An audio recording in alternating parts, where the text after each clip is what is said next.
Chair now recognizes the gentleman from Massachusetts, Mr. Moulten. Thank you very much, Mr. Chairman. Admiral Cooper, you keep using the term significantly degraded. Last summer, we were told that Iran's nuclear weapons program was obliterated. Can you clarify the distinction between obliterated and significantly degraded?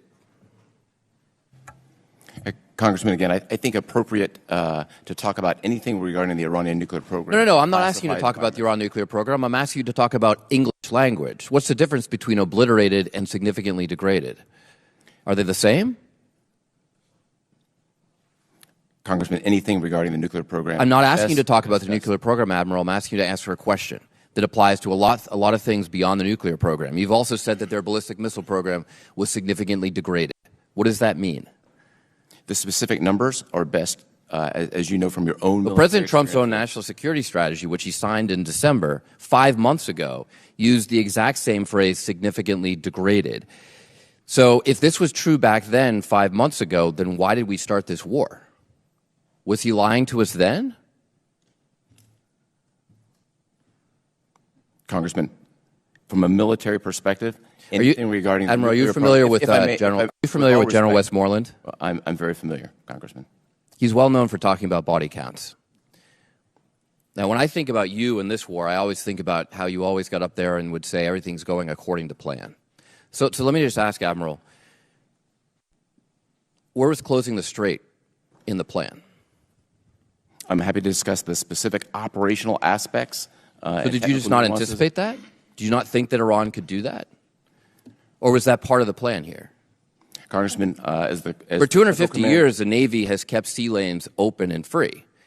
Under every previous president, the Strait of Hormuz has been open. So why is it closed under your watch? Congressman, I've traveled through the Strait of Hormuz probably 100 times. I'm intimately familiar with it as a combatant commander. So why is it closed? If you're so familiar with it, did you not anticipate that Iran might answer the question? If I may answer with respect, with all due respect.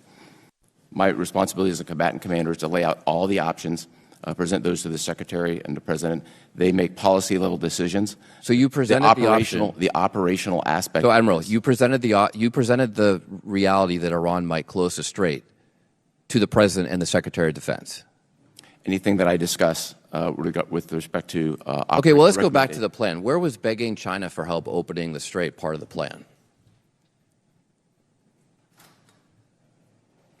So from a military perspective, there are multiple reports now public that Iran has already reconstituted many of its bombed-out missile sites. Was that part of the plan, too? Those reports are inaccurate. Okay.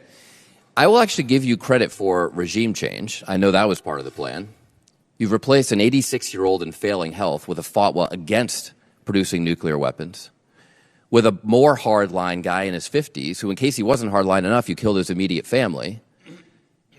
Was that part of the plan? Is that the regime change you wanted? Congressman, we were given very specific military objectives to degrade Iran's power projection capability. That's exactly what we did. Okay, so in the course of doing that, you also lifted the oil sanctions on Iran, giving them about $14 to $16 billion. They can buy a lot of ballistic missiles for that. Was that part of the plan? Lifting oil sanctions on them in the course of the conflict? They kill 14 Americans, we lift oil sanctions on them? As you know, sir, the U.S. military does not lift sanctions. That's a policy decision.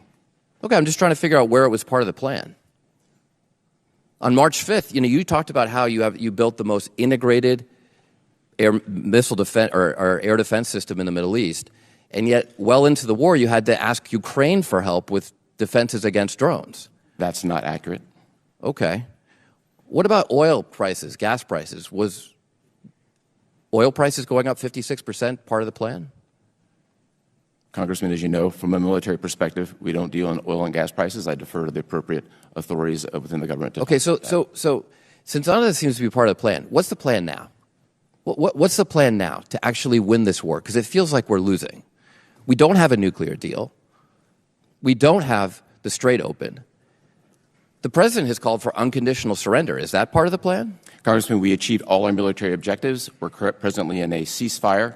We're executing a blockade, and we're prepared for a broad range of contingencies. Well, it doesn't seem to be going well, and I would like to know how many more Americans we have to ask to die for this mistake. Do you know? I think it's an entirely inappropriate statement from you, sir. Gentleman's time is With expired. all Now due recognizes- respect. With all due It's not a respect. statement, it's a Chair question. now recognizes the gentleman from With all due Tennessee, respect. Dr. Desjardins. I don't think that anyone is questioning that Iran's military capabilities have been severely degraded over the course of this campaign.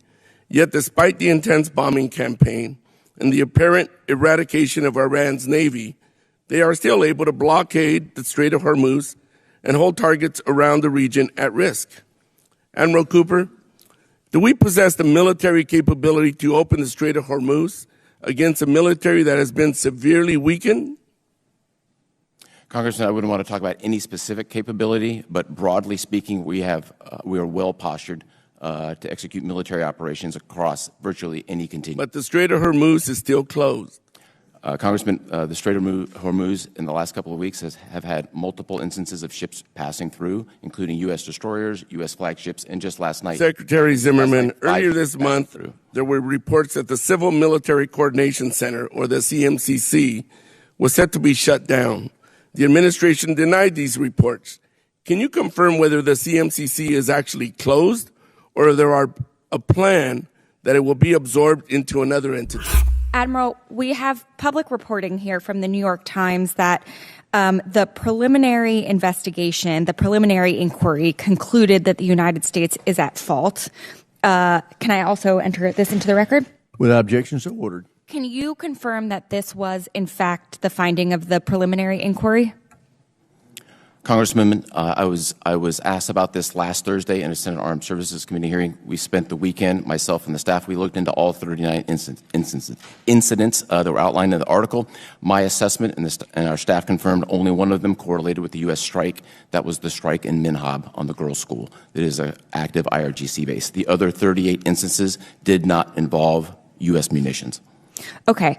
I'm actually asking about a different New York Times article, although I will get to that one. This one is about just the Minhab strike. U.S. at fault in strike on school in Iran, preliminary inquiry says.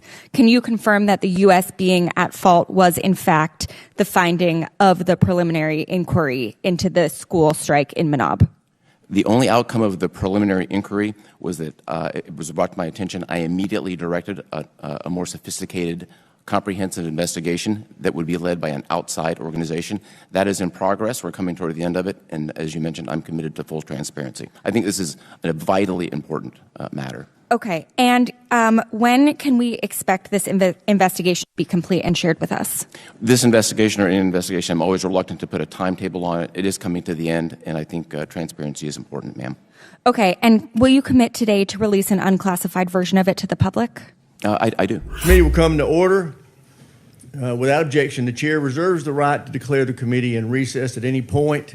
Before we begin, I want to remind those in the audience that this hearing is open to the public, but actions that disrupt or distract the proceedings will not be tolerated. The chair reserves the right to remove disruptive persons from the hearing. The U.S. Capitol Police are on hand to assist with that task, and I thank them for their service. Also, a few more housekeeping notes. We will adjourn this open session no later than 1:30 p.m. Members are also advised that we will enforce the new security protocols for today's closed hearing. The HAS staff at that time will ask you to sign in to the classified portion of the brief of the hearing. You will have to leave all materials and other items, including daily briefing books, purses, etc., outside the room, except for unclassified loose papers containing questions for the briefers, and surrender all loose papers for destruction or safekeeping in a secure committee space upon departure. With that, I'll turn back to the opening remarks. Today, we continue our posture hearings with CENTCOM and AFRICOM. For 47 years, the Iranian regime and its proxies have murdered Americans, attacked our allies, and terrorized the Middle East.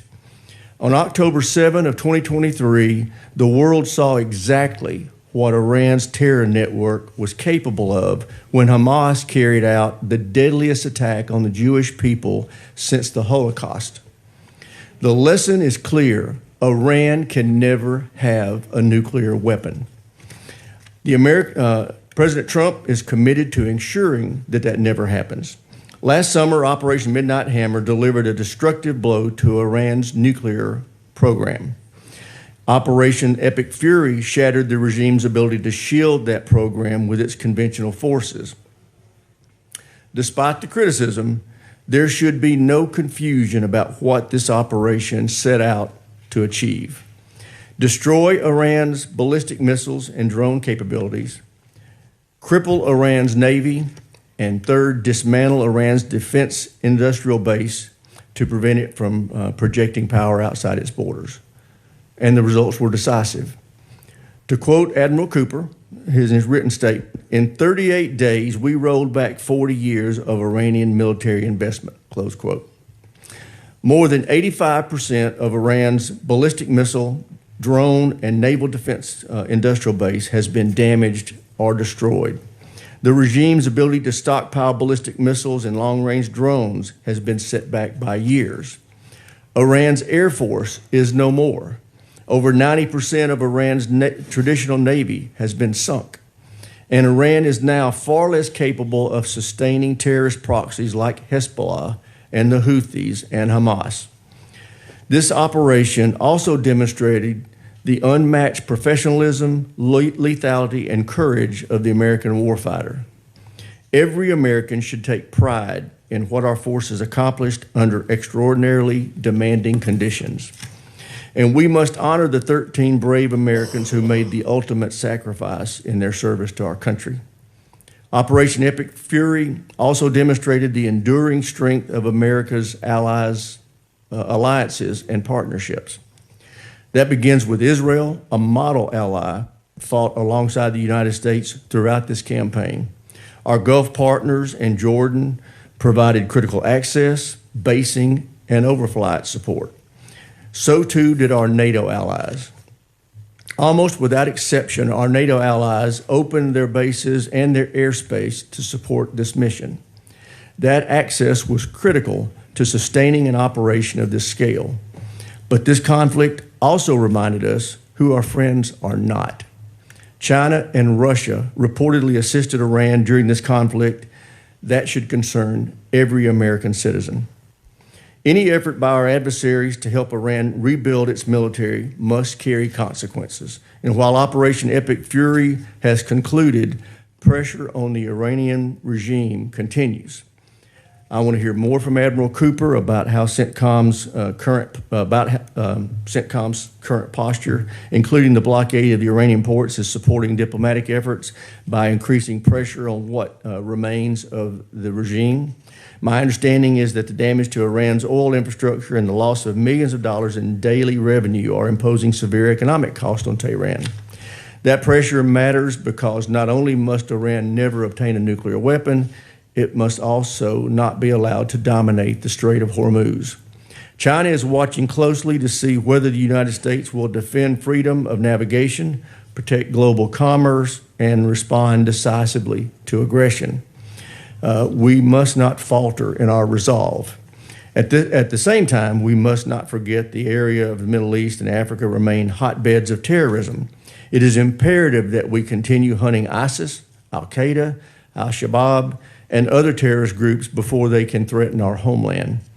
I want to hear from both commanders about how they are working with regional partners to keep terrorists on the run.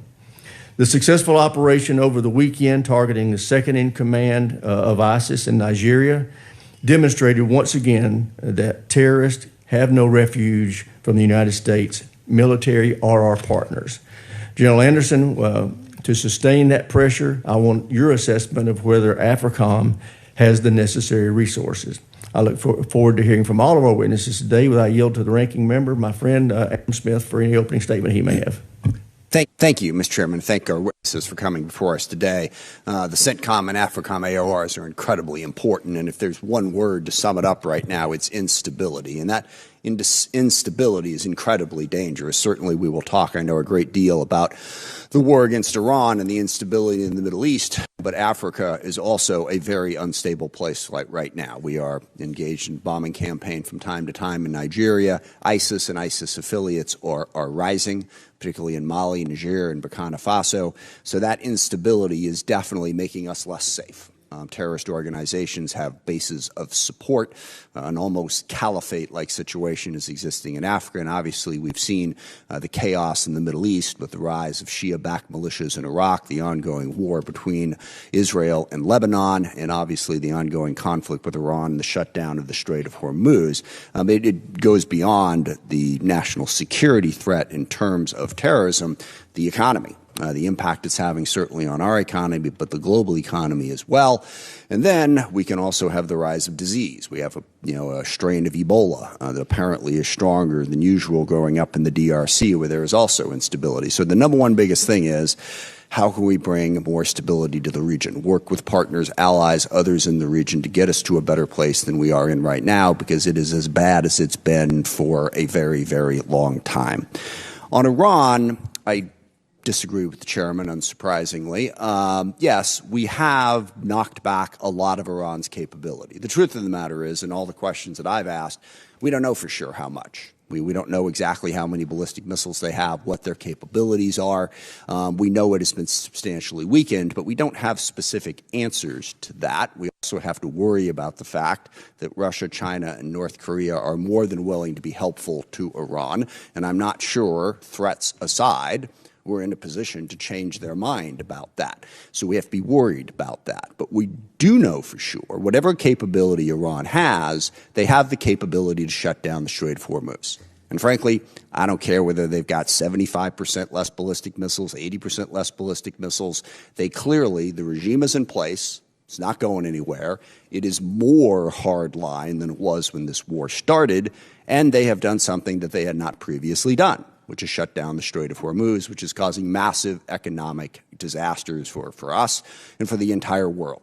So, we can go through the body count here and say we destroyed this many ballistic missiles, we destroyed this many launchers, we set their capability back. That's all fascinating. Strategically, we are in a disaster right now. And that's what needs to be fixed. And we do not see a path out of that. Let's just focus on the nuclear weapon program. Because any criticism of the war is sort of met with, well, gosh, if it wasn't for the war, Iran would have already detonated nuclear weapons in the Middle East. That's completely ridiculous. I mean, that's an argument for Fox News and Newsmax maybe, but in the real world, that doesn't justify what has happened. Because the nuclear program for Iran is no weaker today than what was when this war started. We have destroyed none of their nuclear material and set them back not one tiny little bit. The only thing that has changed on Iran's nuclear program, they are now unwilling to negotiate about it. They were willing to negotiate. They were actively negotiating about it when we started this war. So please, let's not get over into the detail about, we destroyed this many missiles, this many launchers.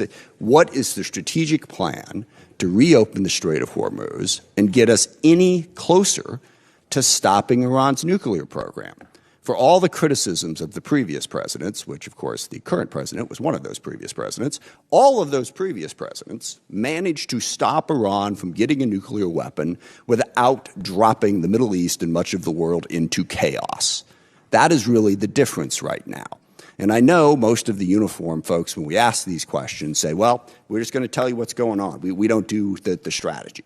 I find that an incredibly unacceptable answer. And not an answer that I had ever gotten before from uniformed personnel under any other president. The whole "we just work here" thing doesn't really work. You guys should have strategic answers, and you should be willing to share them with the American people and with this committee. Where we're at right now is the president, every few days, threatens to kill as many Iranians as humanly possible. He does it in a variety of different language, but basically, no quarter, we will erase their civilization, we'll kill every single person in Iran. And the chairman's absolutely right. The Iranian regime is awful, evil, terrible. They've killed tens of thousands of Iranian civilians and done terrible things throughout the region. What, are we in a competition with them now to talk about how many Iranian civilians we can kill?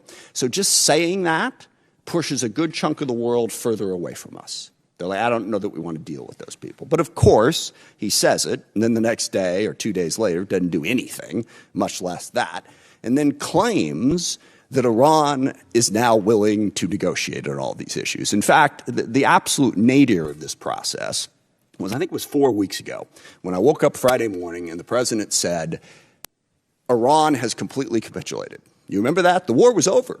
You know, Iran had agreed to get rid of their nukes, get rid of their terrorism support, get rid of their ballistic missiles, open up. The strait was open. And there was reporting all day long like this was real. The president literally made it up. There was no progress whatsoever. And now the credibility of our entire country, because sadly the credibility of our country hinges on the credibility of our president, is dead. Who's going to believe anything we say? There is no evidence today that Iran is negotiating any of these things. Their position has not budged. Pay us to open up the strait. That's basically their position, which is an incredibly weaker position for us. So what we need to know today is what's the strategic plan to get us out of this hole we're in. And thumping our chest about how many successful missions we ran doesn't change the fact that our economy is in the toilet. Inflation is higher than it's been in 3 or 4 years. Gas prices are up $1.50, and there's no end in sight. And it's worse for the rest of the world. Because as the president dismissively pointed out, but correctly pointed out, the rest of the world is more dependent upon the Strait of Hormuz being open than we are, which makes them just so grateful to us for having effectively shut it down. So let's hear a plan that isn't the president getting up in the morning and imagining that somehow wish fulfillment works in foreign policy, imagining that Iran has completely capitulated to all of our demands. What is an actual plan to get us out of this hole that the United States has done such an outstanding job of digging for all of us? That's what we need to hear today. I yield back. Thank the ranking member. Now I'd like to introduce our witnesses. First, we have the Honorable Dan Zimmerman, Assistant Secretary of Defense for International Security Affairs, Admiral Brad Cooper, Commander of CENTCOM, and General Dagvin Anderson, Commander of AFRICOM. Welcome to our witnesses. Mr. Zimmerman, we'll start with you. You're recognized. Chairman Rogers and Ranking Member Smith and distinguished members of this committee, thank you for the opportunity to testify on the posture of our forces and strategic priorities within the U.S. Central Command and U.S. Africa Command areas of responsibility. It is my honor to appear alongside CENTCOM Commander Admiral Cooper and AFRICOM Commander General Anderson. My testimony today will focus on the Department's approach to posture and strategy in these two theaters and how that is guided by our National Defense Strategy, or NDS. The NDS is based on the principles of peace through strength and America First foreign policy, flowing from the conviction that a government's first duty is always to its own citizens. Our strategy has 4 succinct lines of effort. First, we will defend the homeland. Second, we will deter China in the Indo-Pacific. Third, we will encourage and expect our allies and partners to step up and take more responsibility, especially in those areas where they have direct national security interests. And finally, to achieve all of this, we must supercharge the U.S. defense industrial base. Our strategy is America First. The United States will prioritize theaters and challenges with the greatest consequence for American interests and where only American power can play a decisive role. Our adversaries must understand without doubt that the United States possesses both the capability and the political will to use decisive force to protect its vital interests and to safeguard the security and prosperity of the American people. As the NDS lays out, we aim to work with and support our allies and partners around the world to deter threats, set conditions for peace, and to pursue mutual security interests. Regarding the Middle East, President Trump has made clear that the United States seeks a more peaceful and prosperous Middle East, one defined by commerce and not chaos. This needs to be a Middle East where our allies and partners invest in and take the lead in responsibility for their own security. But to be clear, the United States will always retain the ability to act decisively to defend ourselves and our allies where and when we need. Operation Epic Fury is an example of this strategy in action. The President initiated Operation Epic Fury in direct response to the Iranian regime that waged a one-sided war against America for 47 years that threatened allies and partners and caused thousands of American casualties. And I would like to mention here and acknowledge the 14 fallen service members. We honor them and their families. Across every domain, land, sea, air, and cyber, the U.S. Joint Force delivered synchronized and layered effects to disrupt, degrade, and destroy Iran's ability to conduct and sustain combat operations. The Secretary has noted that although Operation Epic Fury was historic for its complexity, lethality, and precision, it also had a laser-focused mission, scoped to our interests and the defense of our people and our allies. President Trump also seeks to redefine the United States' relationship with Africa, transitioning from an aid-focused relationship to a trade and investment-focused relationship, favoring partnerships with capable, reliable states intent on achieving common interests. Our department will take a resource-sustainable approach to counterterrorism and stand ready to take direct action against Islamic terrorists in Africa who are both capable of and intent on striking the U.S. homeland, while empowering African and other partners to lead efforts to degrade and destroy terrorist organizations throughout the continent. Our operation with Nigeria over the weekend is an example of this strategy in action. Working alongside Nigerian partners, U.S. forces executed a raid in northeast Nigeria, killing the ISIS Global Director of Operations, Bilal al-Muniki, and members of his inner circle. Muniki will no longer be able to plot against American citizens and interests. In conclusion, the Department of War will continue without wavering to defend and secure the freedom and prosperity of the United States. Our posture in the U.S. CENTCOM and U.S. AFRICOM AORs is a coherent and integrated execution of our national defense strategy. It is an America-first policy that advances peace through strength. Under the direction of President Trump, the Department has demonstrated our commitment and capability to defend the homeland and secure American priorities abroad while encouraging our allies and partners to increasingly shoulder responsibility on mutual security interests. The Department is confident in this strategy, in our exceptional service members, and in our ability to defend the United States. Thank you, and I look forward to your questions. Thank you, Mr. Zimmerman. Admiral Cooper, you're recognized. Well, good morning, Chairman Rogers, Ranking Member Smith, members of the committee. Thank you for the opportunity to testify before you today, and thanks especially to the committee for your steadfast support to the U.S. military and to U.S. Central Command. I'm pleased to join today with Commander of U.S. Africa Command, my good friend General Dag Anderson, and Assistant Secretary Dan Zimmerman. I'm grateful to be accompanied by my wife Susan, representing the families of the more than 50,000 service members deployed to the Middle East. I'm also pleased to be joined by Fleet Command Master Chief Lateef Compton, the senior enlisted leader of CENTCOM. Recent events in the Central region show how quickly the course of history can change. Decades-old features of the strategic landscape, believed immutable, have been upended, bringing both challenges and opportunities. I strongly believe that every success that we have starts and ends with our people.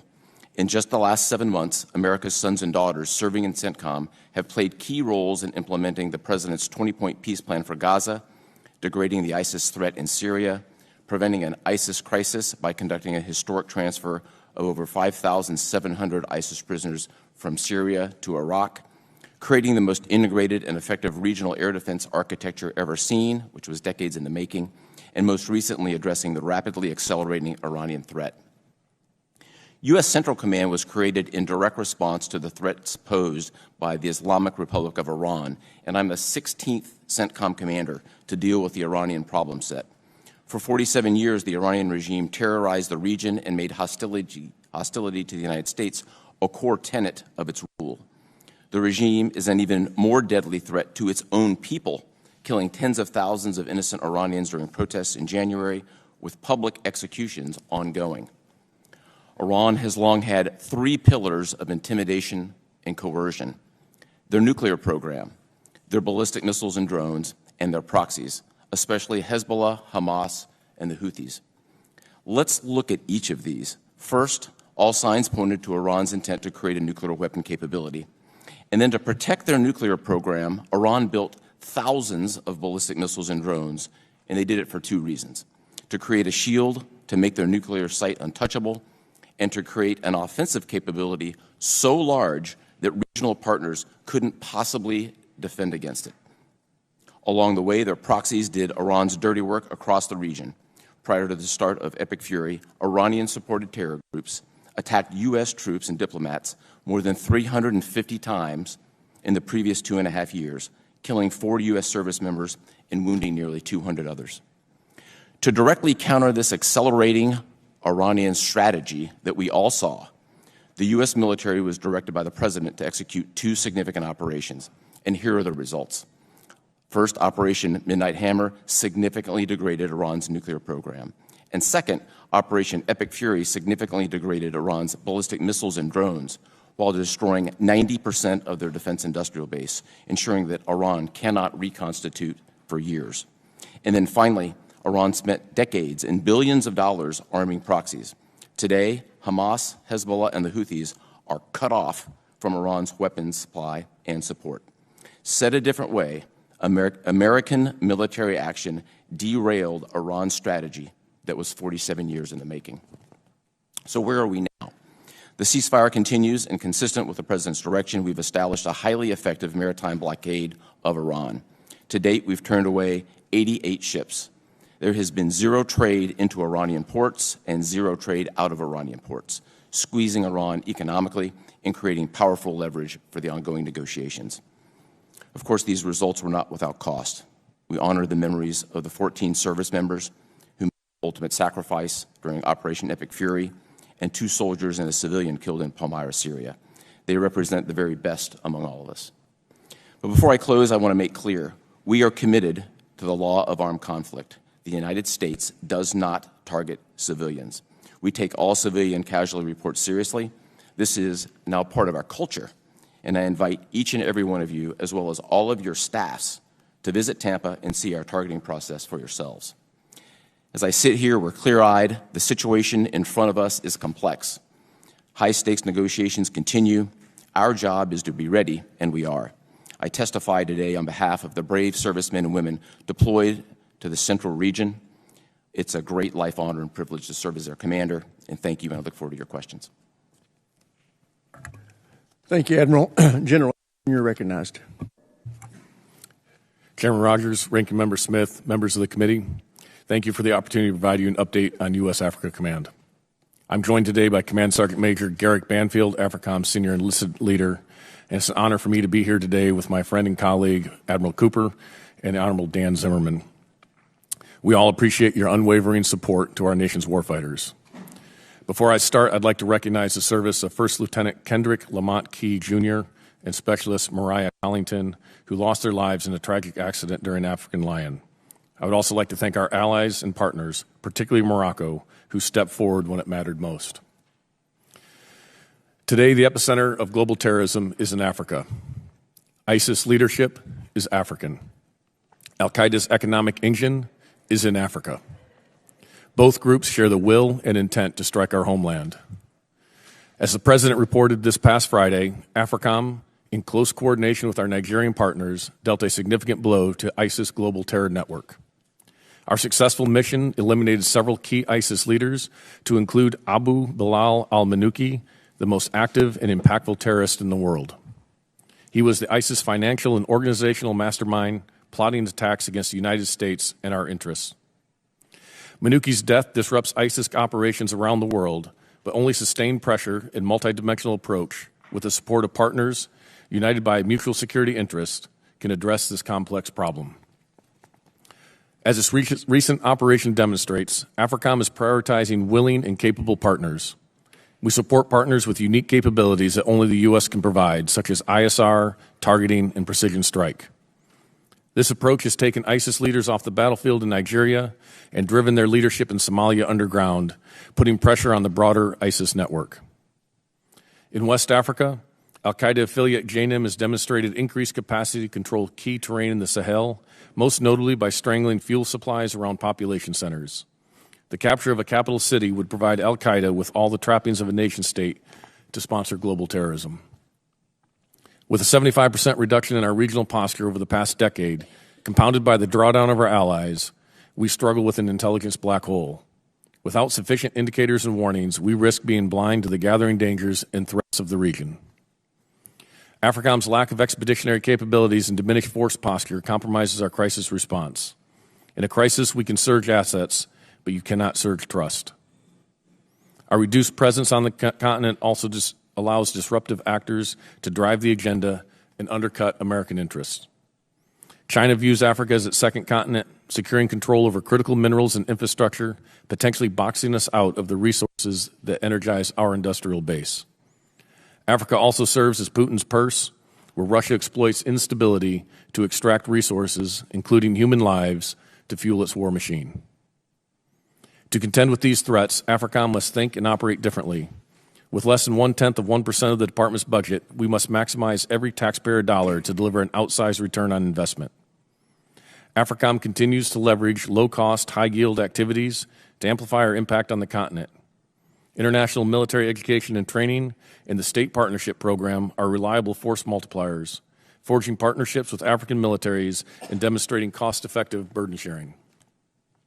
The AFRICOM exercise program is emerging as a battle lab to test and validate new technologies on behalf of both the Joint Force and our African partners. Finally, Africa sits at the crossroads of global commerce and security, bridging strategic terrain between the Atlantic and the Indo-Pacific.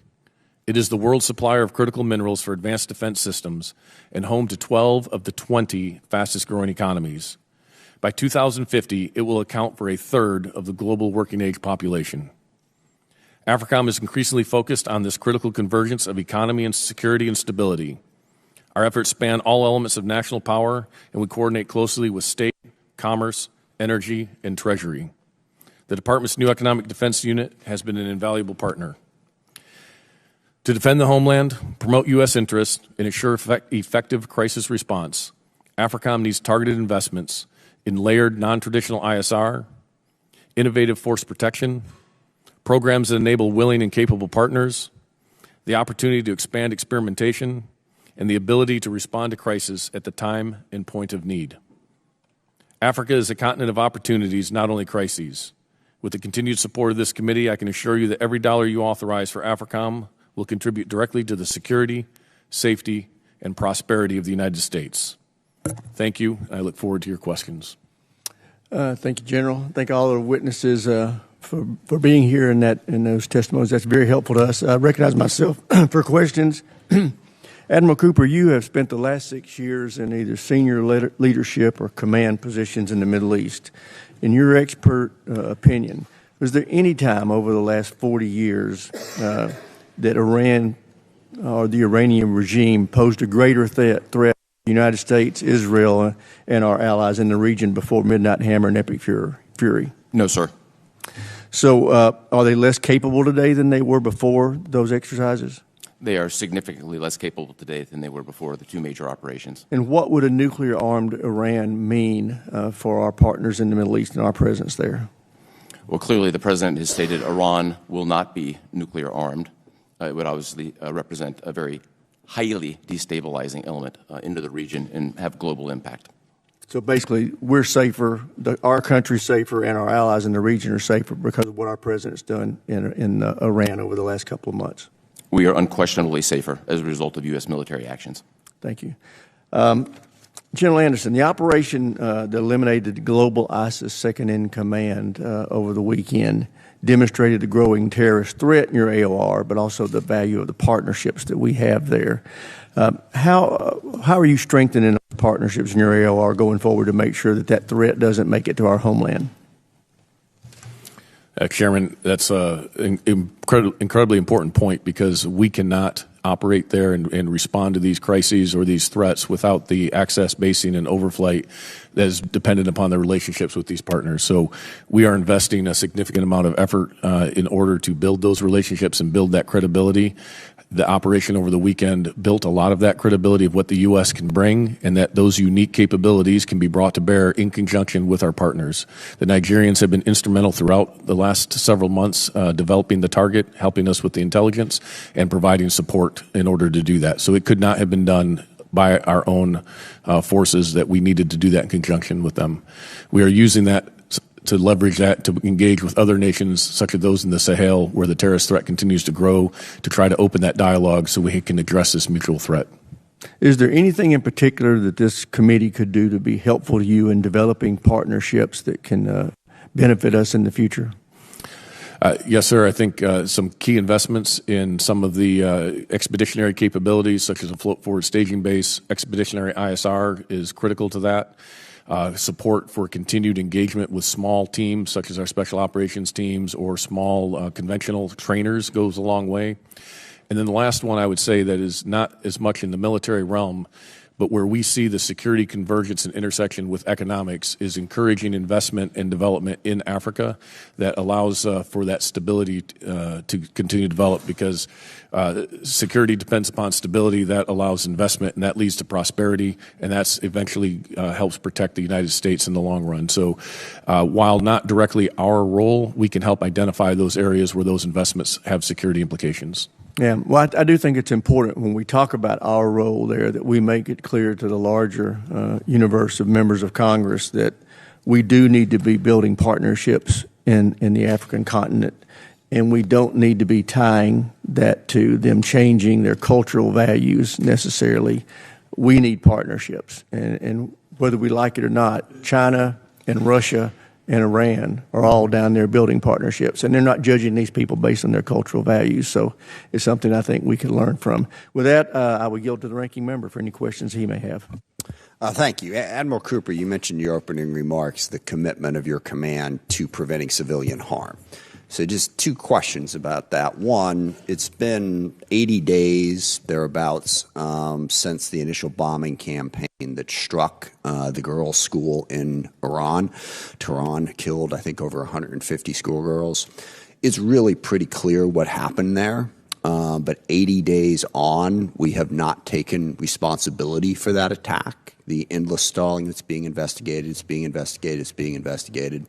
In the past, when we've had these types of mistakes, they have been quickly acknowledged, even if a further investigation is necessary to figure out prevention methods. So can you, at this moment, acknowledge that that mistake was made and that we were responsible for it? It's something we didn't want to do and don't want to repeat? Congressman, to reiterate, the United States does not deliberately target Got that part. Period. Full stop. And nor are the Iranian people our enemy. The IRGC is the adversary in this case. I heard that in your opening statement, Admiral. I asked you a very specific question, and I'm curious what the answer is. So the investigation is ongoing. As soon as it is complete, I'm happy to be as transparent as possible. We will not take responsibility for something we very obviously did.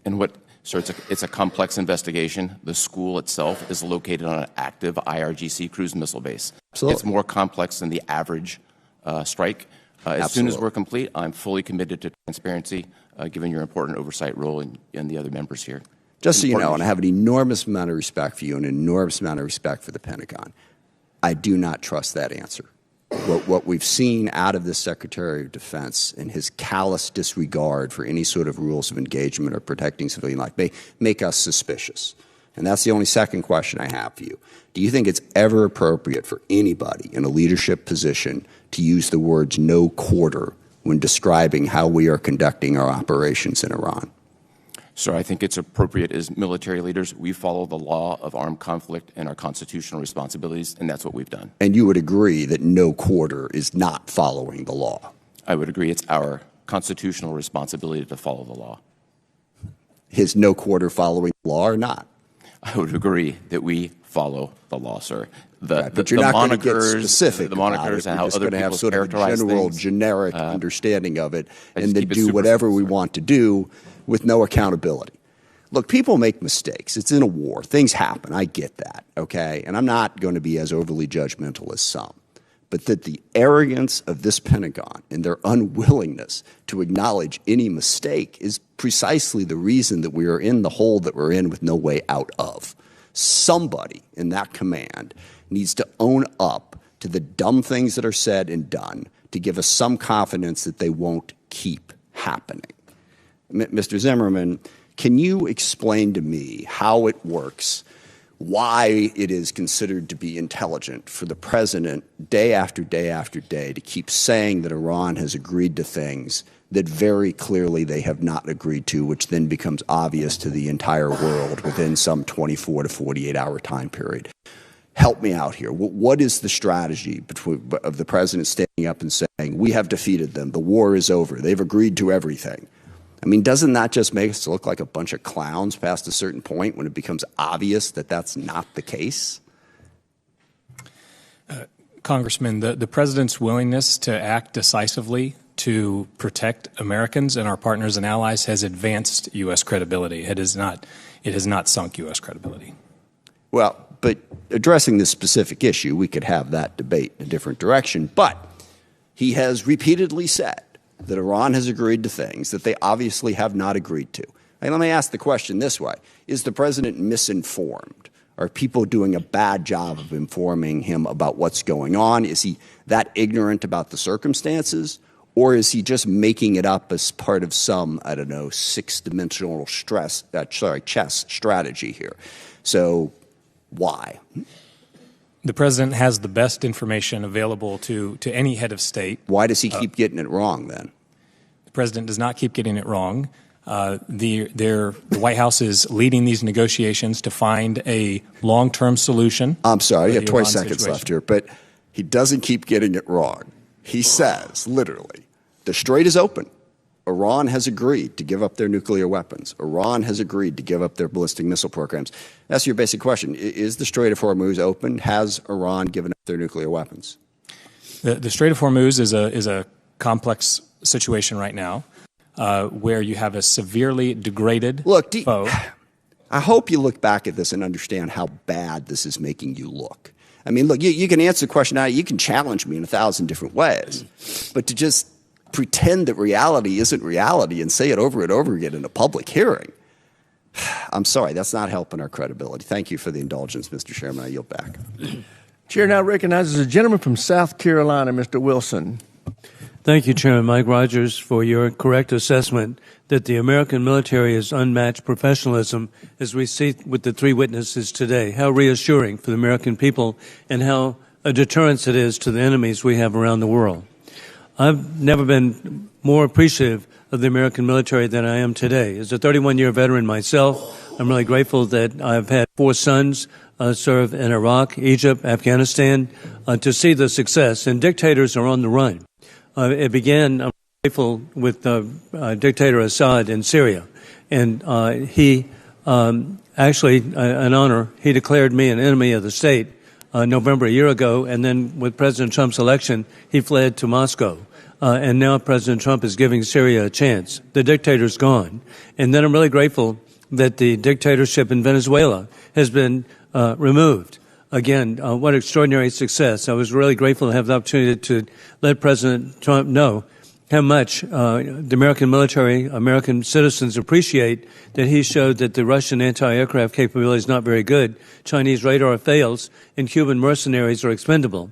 And then you get to the ultimate, and it just should not be misunderstood historically. The elimination of Khomeini and his leadership in world history, I'm not aware of any conflict begun where in the first minute the dictatorship was eliminated. And how deserving, because he had just murdered 40,000 of his own citizens. And so he deserved what came his way, despite the sympathy of the American media that we should have given notice.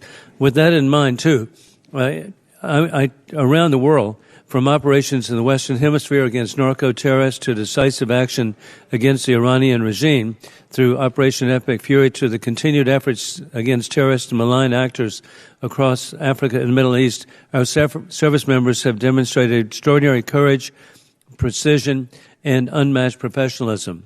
As we confront Iran and its puppets who have attacked and murdered the Israelis, and the terrorist organizations and war criminal Putin, who wants to resurrect the Soviet Union, the failed Soviet Union, annexing Belarus, leaving troops in Moldova, invading Georgia, rigging elections in the Republic of Georgia, where the correct president, a legitimate president, is Shlomo Saakashvili, and then, of course, the invasion of Ukraine with tens of thousands of people who have lost their lives.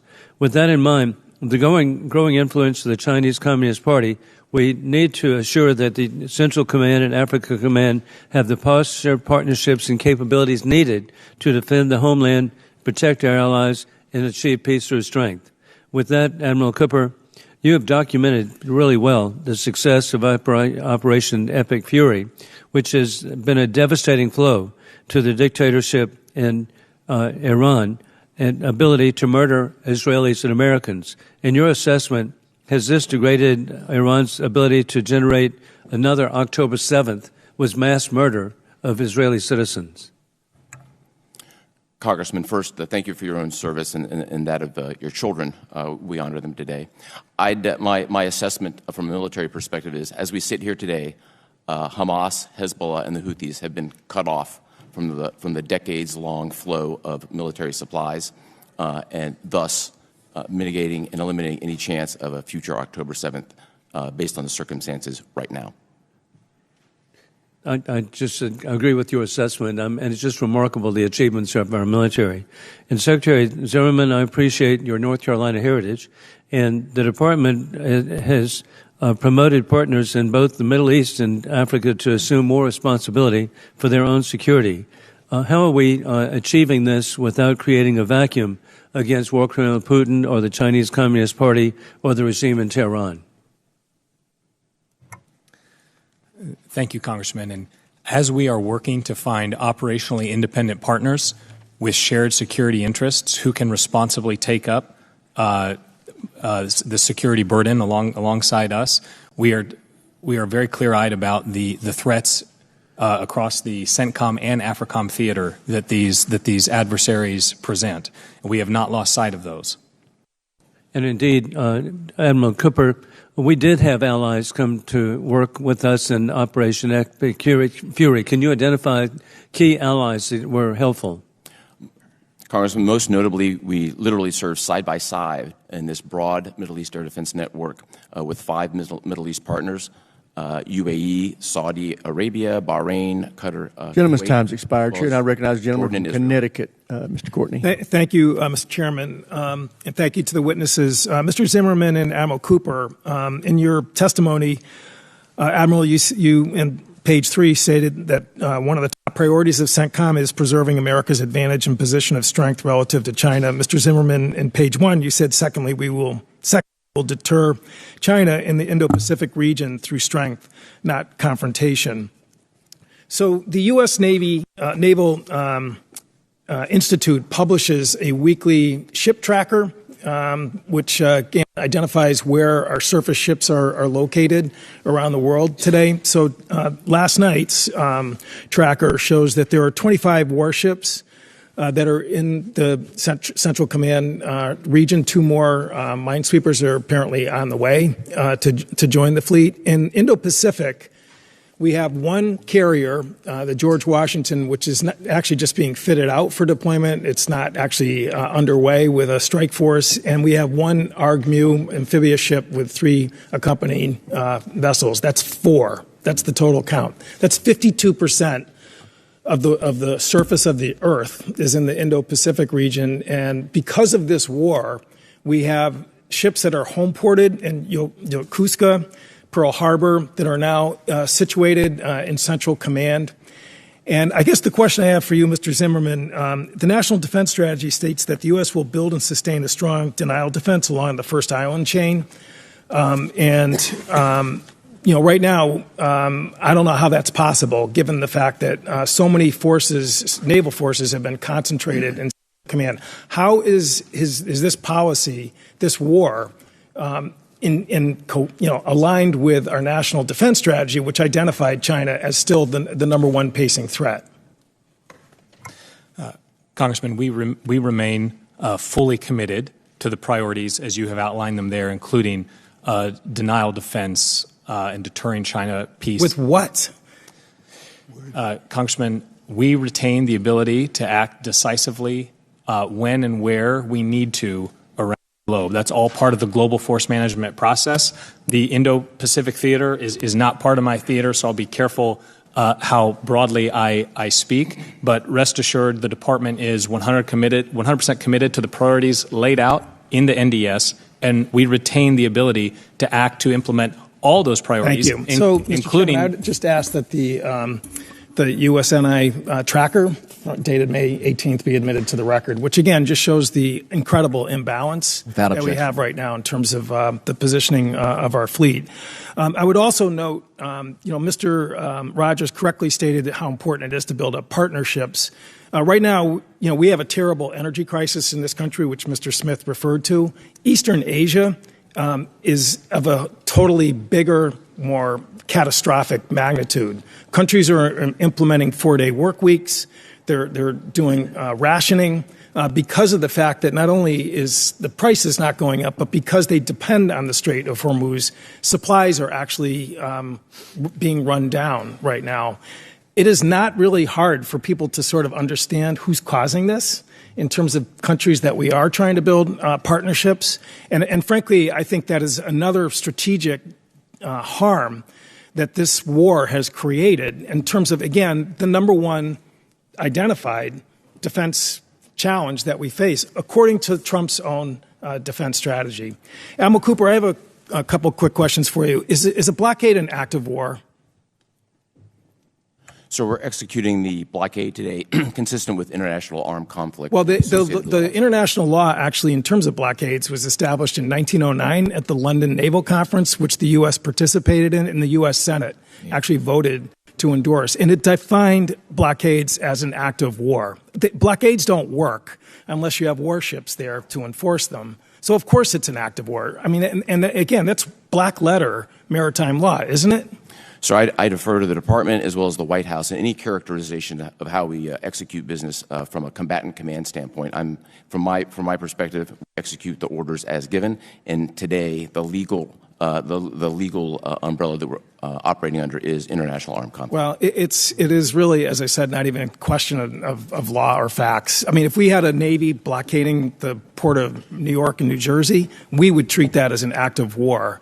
And the notion that somehow the ceasefire stopped the tolling of the War Powers Act in April when we put a blockade a few days later, which is an act of war, again, fails the legal test, which you don't need to really get intense advice from Office of Legal Counsel. I yield back. The gentleman's time has expired. The chair now recognizes Mr. Turner. Thank you, Mr. Chairman. General Anderson, in your opening portion of your written statement, you say that AFRICOM, we work with our African partners and our allies on collective security. You then note that you're facing more demanding challenges with ISIS, Al-Qaeda, but also disruptive actors like Russia, China, and Iran. I want to turn to Kenya and Russia. I believe that Kenya is a strong ally. You would agree that Kenya is a strong ally, would you not, General? Yes, I would. I've been to Kenya. I've seen and I'm aware of our collective operations, and I was very surprised and very concerned when I saw the New York Times reporting of Kenya's National Intelligence Service report that up to 1,000 Kenyans had been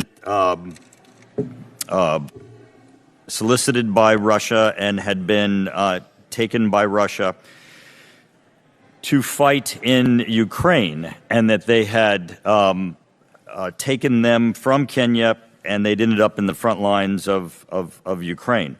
What struck me is not just that there were Russians in Kenya that were operating, but that the enormity of what an operation would be to be able to solicit and obtain and convince 1,000 Kenyans to leave Kenya, go to Russia, end up in Ukraine fighting, and the structure, just the logistics of that, and the influence campaign that is. Are you familiar with that report? Could you speak about that and really the necessity of us to be able to counter that work and assist the Kenyans in countering Russia in Kenya? Yes, Congressman, I agree, and it is disturbing how many Africans from across the continent are being recruited by Russia to fight in Ukraine. So it's not solely a Kenyan problem. To the point in Kenya, I agree the concern has been, and I think it was highlighted in that New York Times article as well, is that it's not been clear that they were recruited to go to Ukraine, often using other reasons to recruit them, whether for work or for other jobs, not necessarily articulating the fact that they end up on the front lines in Ukraine. So one of those things that we have done to help counter that is just implement the truth by being able to inform other partners of what's happening has been very powerful. But this is not just disinformation, them being told what they're going to do and then they're ending up in Ukraine, but that there's this infrastructure that Russia has deployed, and 1,000 out of Kenya is pretty enormous. So you're up against a pretty enormous structure that Russia has deployed within Kenya. Russia is using many different means in order to recruit folks from across the continent, and you are correct. They do have the network in order to bring them back into Russia. Thank you. Secretary Zimmerman, first off, congratulations on your answers to the ranking member. They were excellent in the manner in which you handled those questions. In looking at the Admiral's testimony, he indicates that ISIS has been marginalized thanks to the Iraqi security forces and Kurdish Peshmerga. He speaks of some of the accomplishments that occurred. I'm concerned, though, however, that when you look at the overall funding for counter-ISIS train and equip funding, what the impact might be for Iraqi Kurdish allies. Could you speak for a moment as to our support for the Iraqi Kurdish allies and what the support might be there? Congressman, thank you. We have the greatest appreciation for our Iraqi Kurdish partners. It's hard to find a more willing, capable group to work alongside, and we welcome the support funding that Congress has provided to continue that partnership. This has become particularly stark, and I'll be maybe more general how I speak here, but Operation Epic Fury has shown that the Shia militia groups in Iraq have a lot of agency and independence to act in ways that are harmful to the United States, which has only showcased how helpful the Iraqi Kurdish partners are. The gentleman yields back. The chair now recognizes the gentleman from California, Mr. Garamendi. Thank you, Mr. Chairman. And thank you very much for attending this and your testimony and our appreciation for the hard work and the sacrifices being made by the men and women in our military as they operate in the CENTCOM area. Mr. Zimmerman, the administration formally notified Congress on or about May 5th that hostilities against Iran had been terminated. Is that correct? My understanding is, as you say, that notification went out. You have a real difficult time answering questions directly, don't you? So you notified that it was terminated, correct? Correct. All right. Now, Admiral Cooper, have you reduced the state of preparedness for our troops in the region? Congressman, consistent with my responsibilities as a combatant commander, I'm prepared to execute a broad range of contingencies. Where we sit today, we're executing a blockade, and we're prepared for further direction, depending on how negotiations go. So the state of preparedness remains at its highest level? It does. Thank you. Are American troops still in harm's way? Depending on a variety of contingencies, yes. Are American forces defending against Iranian threats? When threatened, we always defend ourselves. Okay. Did CENTCOM fire on Iranian tankers running the blockade on May 6th and 8th? We fired on, after going through a series of de-escalation measures to get tankers to stop, consistent with the blockade, we disabled those tankers. So you did fire on Iranian tankers on May 6th and 8th? We disabled them, yes. We fired on them, and as a result of the fire, they were effectively disabled. Did the U.S. launch strikes against Iranian military sites on May 7th? So the United States forces in the execution of defensive mission in moving destroyers from the Arabian Gulf back into the Gulf of Oman were fired upon dozens of times. We defended ourselves. So and American forces were fired upon by Iran, and you fired back. That's exactly right. Thank you. Is it your military assessment that hostilities have been ceased since April? We remain in a ceasefire. Yes. That's not my question. My question was military assessment that hostilities have ceased since April. My military assessment is the ceasefire has set the foundation for military hostilities to cease. Iran pushes it. So the hostilities have continued. Well, Iran clearly attacked our ships, as you described, dozens of times. Yes, sir. I'm really very, very sorry for the two of you. You just cannot answer a question correctly and directly, but you're doing the best you can. It's incredible to me that this department has such disregard for the Congress and the U.S. Constitution, that the U.S. military forces are not still engaged in hostilities and still deployed against the war and ignoring the War Powers Act and the Constitution. I'm going to let it go at that. The fact of the matter is that hostilities continue. And I would like to enter into the record, Mr. Chairman, 10 different press releases from the Department of Defense that specifically discuss the continuing hostilities. I'd like now to turn to Africa. General Anderson, you indicated a 75% reduction of military support in Africa. Is that correct from your testimony? In the posture in West Africa, yes, sir. Okay. Is USAID a critical element in the African strategy going forward? So there is a role for targeted aid that supports security and stability that is part of the many tools that the government uses across Africa. USAID available to do that?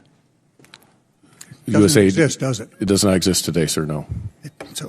And is there a famine in Sudan? Conditions are becoming quite dire in Sudan when it comes to food support. Okay. The fact of the matter is that the U.S. military, question to you, can the U.S. military carry out its activities in Africa without the kind of support that USAID was providing to the African people and African economies and communities? So the military is still able to continue its execution of military objectives and military activities on the continent. Gentleman's time has expired. The chair now recognizes himself for some questions. And gentlemen, thanks again for joining us today. Admiral Cooper, I want to begin with you and to get your perspective on the Iranian regime's attacks against civilian targets, both in the Gulf region and neighbors in the entire vicinity. We know historically they've used proxies like Hezbollah, Hamas, the Houthis, to maim, torture, and kill innocent civilians, including Americans. We know that now the regime has blood directly on their hands and things that they've done most recently, and we've seen that. It's pretty alarming as to how they are escalating things within that realm. To me, it's pretty clear that the destabilizing force in the Middle East is Iran, and they intend to continue that. There's also very distinct differences between how the United States operates and how Iran operates in this time of conflict in that region. I wanted, though, to rewind a little bit and go back to where things started, and that was last December, and get your perspective on how you were monitoring the anti-regime protests and efforts there in Iran. What was your assessment of that? What did you find, and what did you see? And then how many civilians do you assess were killed or hurt in those counter efforts by the government against its civilians? Congressman, we'd assess that number to be in the tens of thousands of civilians killed by the regime. Okay. And what was your assessment when you evaluated that back in December as far as what the Iranian government was doing against its civilians? As things started in December, you could, at the infancy of protests, you could see Iran initially, the regime initially, addressing this in the teens and low hundreds, eventually evolved by January into the killing of tens of thousands. Okay, very good. Let me ask, too, since the conflict has begun, how many drones and missiles has Iran launched? And how many of those have targeted civilian sites? And can you give us some examples of the civilian targets that have been struck by those drones and missiles? Yeah, Congressman, I think the specific number of drones and missiles are best addressed in a classified forum, which follows this. I'll talk about there. But what I can say here is Iran Can you just give us orders of magnitude, hundreds, thousands? Thousands. Okay. What I can say here is Iran deliberately targeted civilians in the Middle East at least 1,000 times. We've seen many of this play out on TV. Restaurants in Bahrain, restaurants in neighborhoods in UAE, the same thing in Kuwait and Saudi Arabia. We saw before our very eyes on TV, you saw it yourself, yes. Cluster munitions going off over Tel Aviv, targeting civilians. Yeah. It was crystal clear. How many civilians do you estimate have been killed, or casualties, we'll call them in general, which includes killed and injured, by these attacks since combat operations have begun? At least 300 killed and injured, sir. Okay, very good. Do you believe that the regime's attacks on civilian targets are indiscriminate? Are they focused? Are they purposeful? Do you see a commonality in the things that they're doing in defining these targets and going after them?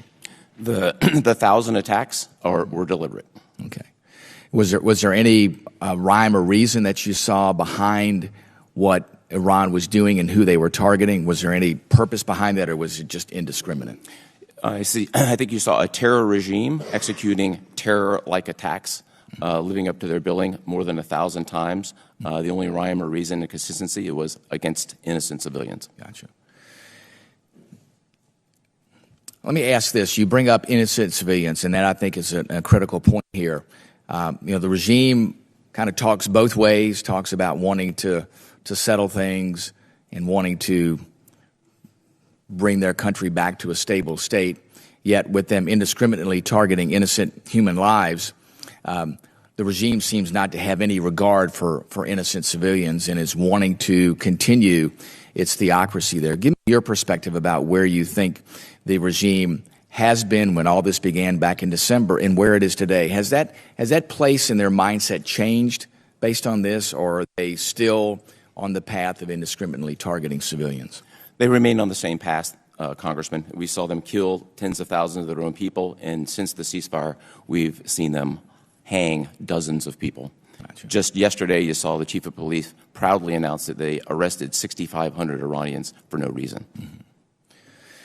So none of this has changed within the regime. They're still trying to suppress their own people, still trying to have that iron fist on their population there to keep them under control, regardless of what happens elsewhere. I completely agree. Very good. With that, I'd yield back, and now we'll go to Mr. Norcross. Thank you, Chairman. I'd like to thank the witnesses for coming here today. Much discussion about the most relevant issue here. That's the war in Iran and the reason why we're there, or the reason listed. But I think we all can agree that Iran cannot have a nuclear weapon. That is almost at every beginning of a statement the first thing we talk about. And certainly we understand that. So, Admiral Cooper, in your testimony, pages 6 and 7, you outline the assets that SETCOM has destroyed in Iran. Your assessments that we have destroyed approximately 85% of the ballistic missiles, drones, and naval industrial base, preventing their ability to execute operations, stunt their ability to reconstitute their force.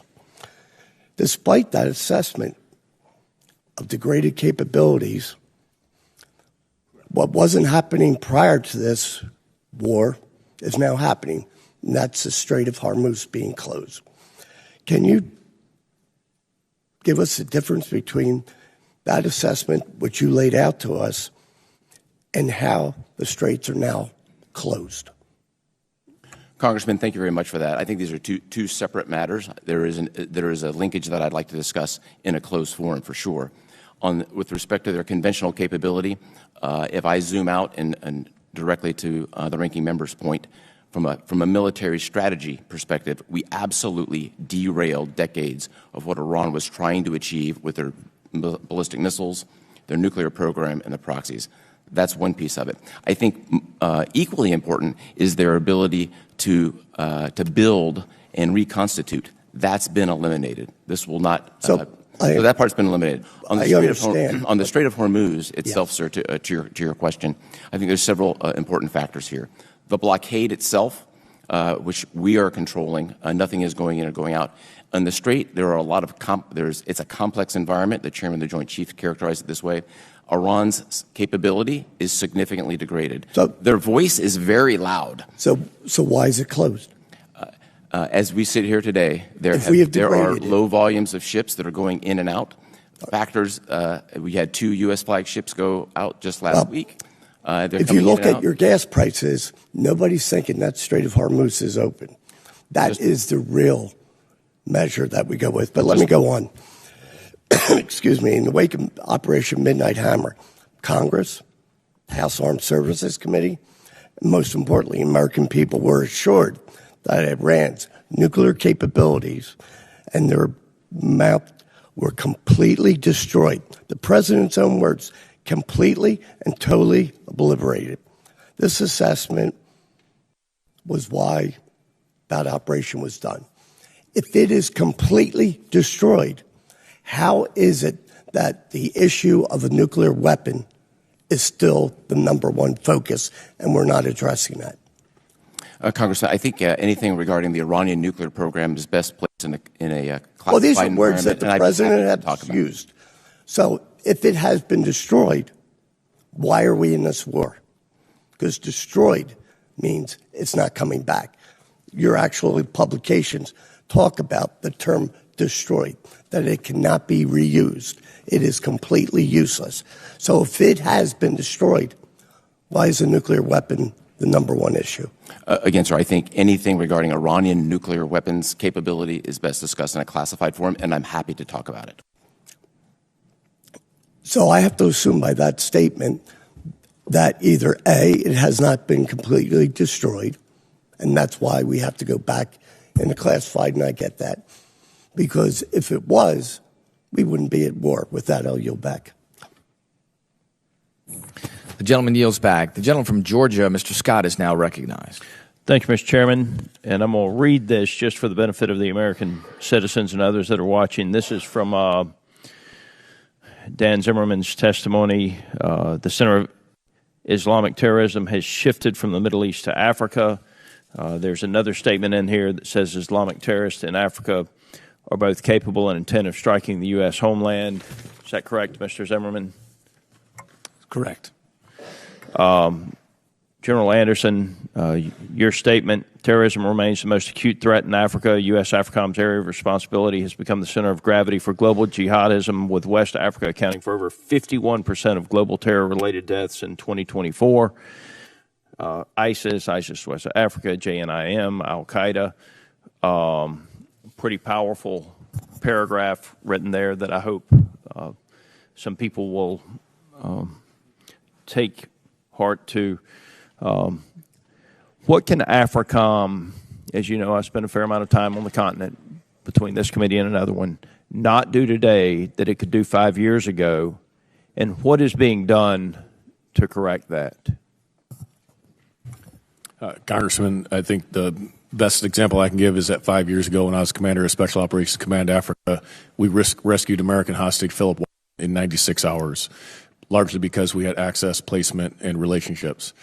Today, Kevin Rideout is on day 209 of his captivity because we do no longer have the same level of relationships and access that we had before. We are working to rebuild that access and engage with those folks in those different countries to address the common threat. So we lost Airbase 101 and 201 that did tremendous damage to our ISR cover. I went to Nigeria. I spoke with, I know, Minister Tumba and several others. And what was relayed to me is that they didn't appreciate the lecture that they got from Secretary Fay and Dr. Wallander at that time. And that is why we were asked to leave Nigeria, is that because we did not respect the sovereignty of that country under the previous administration. Is that your understanding? Congressman, I can't speak to that exact meeting. I can address that sovereignty is a very important aspect to all the African countries. It was made very clear to me that when the United States was a guest in a country, that we did not need to think that we could come into a conference room in a leadership circle and lecture them about what we would and would not do in their country. And I'm concerned about the loss of the relationships that occurred because of the arrogance and the lecturing that occurred many years ago. And I do think Secretary Rubio is trying to regain that credibility with those countries. I was in Burkina Faso not too long ago. The leadership in that country was very pointed. They want trade, not aid, which I think is where the administration is headed, and that they had just expelled the French and they were not going to trade one master for another master is literally word for word what the way it was put to me from the leadership of Burkina Faso. Is that consistent with what you hear? They are not going to trade one master for another? Congressman, that is consistent with what I hear across the region. So with the loss of access in Niger and the growing Russian influence in the Sahel, what are the most urgent basing and overflight gaps, and what authorities or resources do you need to restore operational reach? Congressman, the biggest concern I have is the growing black hole of intelligence in the Sahel with the withdrawal of the French and much of the European partners. As you mentioned, our withdrawal from Niger. It is very difficult for us to provide adequate INW. So what we are looking at is investments in non-traditional ISR capabilities as well as traditional intelligence surveillance in order to layer these, and that includes open source as well as exquisite. And so building that network in order to illuminate what's happening in the Sahel is our top priority. General Anderson, in my last 3 seconds, I want to read one other sentence from your statement. The PRC sees Africa as their second continent and critical to their economic and military future. We as Americans need the relationships with the continent of Africa. The critical minerals, as well as the ability to fight terrorism, is contingent upon our relationships over there. I have tremendous faith in you, General Anderson, and I look forward to working with you to restore that access. I yield. Chair now recognizes the gentleman from Massachusetts, Mr. Moulten. Thank you very much, Mr. Chairman. Admiral Cooper, you keep using the term significantly degraded. Last summer, we were told that Iran's nuclear weapons program was obliterated. Can you clarify the distinction between obliterated and significantly degraded? Congressman, again, I think appropriate to talk about anything regarding the Iranian nuclear program. No, I'm not asking you to talk about the Iran nuclear program. I'm asking you to talk about English language. What's the difference between obliterated and significantly degraded? Are they the same? Congressman, anything regarding the nuclear program. I'm not asking you to talk about the nuclear program, Admiral. I'm asking you to answer a question that applies to a lot of things beyond the nuclear program. You've also said that their ballistic missile program was significantly degraded. What does that mean? The specific numbers are best, as you know from your own military President Trump's experience. own national security strategy, which he signed in December, 5 months ago, used the exact same phrase, significantly degraded. So if this was true back then, 5 months ago, then why did we start this war? Was he lying to us then? Congressman, from a military perspective, anything regarding Admiral, the are you nuclear familiar program, with General Westmoreland? I'm very familiar, Congressman. He's well known for talking about body counts. Now, when I think about you in this war, I always think about how you always got up there and would say everything's going according to plan. So let me just ask, Admiral, where was closing the strait in the plan? I'm happy to discuss the specific operational aspects. So did you just not anticipate that? Do you not think that Iran could do that? Or was that part of the plan here? Congressman, for 250 years, the Navy has kept sea lanes open and free. Under every previous president, the Strait of Hormuz has been open. So why is it closed under your watch?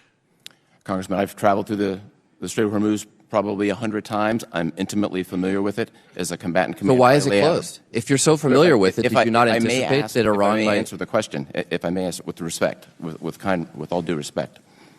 My responsibility as a combatant commander is to lay out all the options present those to the Secretary and the President. They make policy-level decisions. So you presented the operational aspect. So, Admiral, you presented the reality that Iran might close the strait to the President and the Secretary of Defense. Anything that I discuss with respect to okay, well, let's go back to the plan. Where was begging China for help opening the strait part of the plan?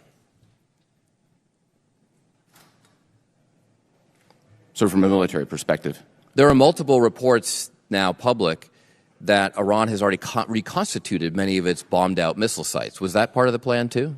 Those reports are inaccurate. Okay.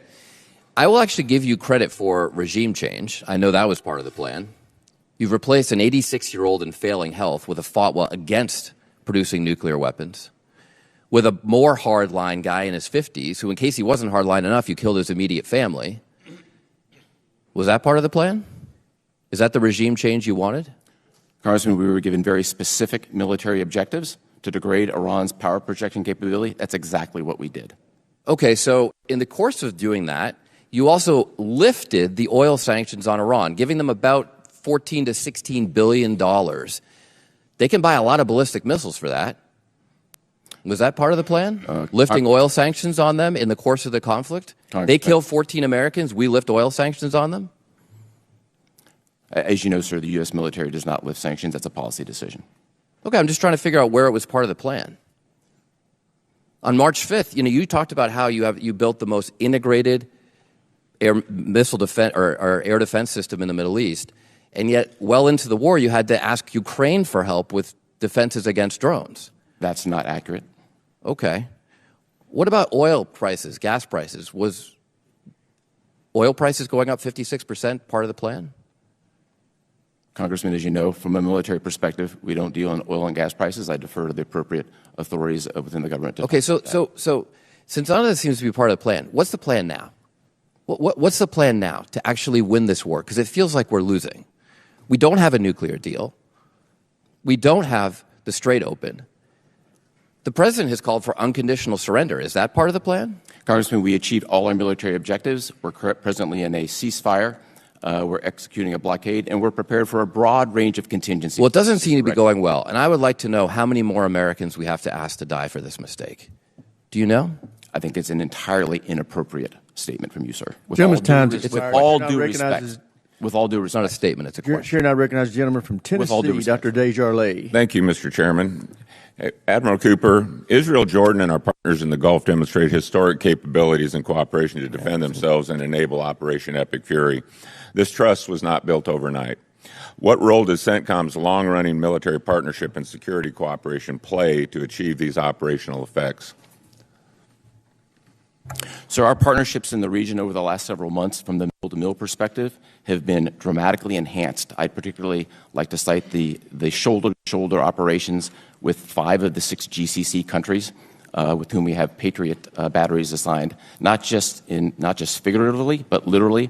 In these countries in particular, Saudi Arabia, Bahrain, Qatar, UAE, and Kuwait employ their Patriots to protect Americans. I think that's the greatest sign of what integration looks like and what strong partnership looks like. Do you think that our NATO allies and European allies are safer because of Operation Epic Fury? Yes, sir, I do. I don't know whether you can say whether or not you're disappointed in the lack of response and cooperation from our NATO allies, but maybe Mr. Zimmerman would opine on that. Thank you, Congressman. We can talk more about in the next session. Certainly, we have been very eager for our certain NATO partners to be much quicker to step up and lend a hand. We have gotten support from some of our NATO allies. That's part of the story. But in some cases, it was disappointingly late to need. But when it came to Russia and Ukraine, they were very pleased that we were directly involved. Correct? Very pleased. Yes. Admiral Cooper, you stated in your opening statement pretty clearly. Do you think that Iran's regime is stronger today than it was before Epic Fury? Congressman, by every measure of national power, Iran is significantly weaker. Okay, so their military is significantly degraded. Can they project power like they could 8 weeks ago? They cannot, sir. Okay. And do you think that their information that they receive, and this may go back to Mr. Zimmerman, but the information that you're hearing in this committee today, the one thing I love about armed services is we're very bipartisan. We're on Team America. But Mr. Zimmerman, do you think that the Iranian regime pays attention to U.S. politics? 100%. Okay. This is my opinion, but I'm hearing people in this room today, and certainly on news outlets like CNN and other left-leaning outlets that seem to almost be rooting against America. From what Admiral Cooper describes and what our military has achieved, which they should be getting nothing but accolades from this entire committee as well as the entire country, the operations that they have undergone in Venezuela with Midnight Hammer, with Epic Fury. There shouldn't be an American on this continent that isn't proud of what our military did. But yet what we're hearing in the news and what we're hearing in this room seems to very much wane on politics. The fact that we're talking about gas prices when just less than 5 years ago they were over $5 under Biden, and under Obama they had a sustained high price for longer than any other president. Is it helpful to have this type of opposition in terms of military success in the Middle East right now going on when we're trying to finish degrading what was probably our third biggest adversary? Mr. Zimmerman. Congressman, the good news is that the President has been very clear about his resolve to bring a solution to this conflict that will advance U.S. interests, and the Iranians pay attention to that too. These things don't always happen exactly as planned, and there are things that change, right, Admiral Cooper, in terms of the timing. I think when Obama went after Gaddafi, it ended up taking 7 months. We're a few months into this. You've already said that the Iranian military, the regime, their military capability has been substantially reduced. Their nuclear capability has been substantially reduced. Their ability to achieve a nuclear weapon has been substantially reduced. So all of these things would indicate that Operation Epic Fury has achieved a great success to this point. Would you agree? I would, sir. We met all our military objectives, and just on the point of timing, we conducted military operations for 38 days, and now we're 40 or so plus since the ceasefire is in effect. So we've actually been in the ceasefire longer than we were conducting active kinetic operations. Gentleman's time's expired. Chair, now recognize the gentleman from California, Mr. Carbajal. Thank you, Mr. Chairman, and thank you to the witnesses for being here today. It's interesting to hear that during Biden and Obama, there were challenges. Gas prices were high, and that was terrible back then. But now it's okay. Now it's okay. Talking about partisanship, I think it's important to understand what's being said. I want to start by expressing my condolences to the families of the 13 service members who lost their lives in this war, and of the 2 service members who passed away during the training exercises earlier this month in Africa. Admiral Cooper, I also want to thank you and all the men and women serving under you for your service to our nation during this difficult time and a misguided war. We are quickly approaching 3 months of deeply unpopular war, a war that still has no clear objectives and end in sight, a war that is costing billions of taxpayer dollars, a war that is driving up the cost of living for every American, especially at the pump. This war was not authorized or budgeted, which means the department will be asking Congress for a supplemental funding package on top of the proposed $1.5 trillion defense budget for fiscal year 2027. Secretary Zimmerman, we know the cost of oil has gone up globally, with some estimates over 55%. How much has this increase in oil cost CENTCOM directly over the duration of Operation Epic Fury and now into Operation Project Freedom? Congressman, I would be happy to take that question back and get you as accurate an answer as I can. Is there any percentage, an increase of cost, anything? I think I'll have to get back to you on that. I don't think that anyone is questioning that Iran's military capabilities have been severely degraded over the course of this campaign. Yet, despite the intense bombing campaign and the apparent eradication of Iran's navy, they are still able to blockade the Strait of Hormuz and hold targets around the region at risk. Admiral Cooper, do we possess the military capability to open the Strait of Hormuz against a military that has been severely weakened? Congressman, I wouldn't want to talk about any specific capability, but broadly speaking, we are well postured to execute military operations across virtually any continuum. But the Strait of Hormuz is still closed. Congressman, the Strait of Hormuz in the last couple of weeks have had multiple instances of ships passing through, including U.S. destroyers, U.S. flagships, and just last night. Secretary Zimmerman, earlier this month, there were reports that the Civil Military Coordination Center, or the CMCC, was set to be shut down. The administration denied these reports. Can you confirm whether the CMCC is actually closed or there are a plan that it will be absorbed into another entity? Congressman, my understanding is no final decision has been made along those lines. And the thing I would like to say is that, first of all, as has been said before, no one does more to protect civilians in a wartime scenario or in a conflict scenario than the United States. And we are moving, if I may borrow a phrase actually from Admiral, we are moving from compliance to culture. The principles that are inherent in protecting civilians are now baked into our processes in a way that hadn't been before. Let me continue. How much is the CMCC currently overseeing the distribution of humanitarian aid into Gaza? What are the current obstacles to aid delivery? And how would the closing of the CMCC affect aid delivery? Can I defer to you on that? Yeah. Let me defer to Admiral Cooper on that. So the CMCC plays an indispensable role in both stabilization and the coordination of the delivery of humanitarian assistance. Since its inception, more than 70 countries and international organizations are in the CMCC.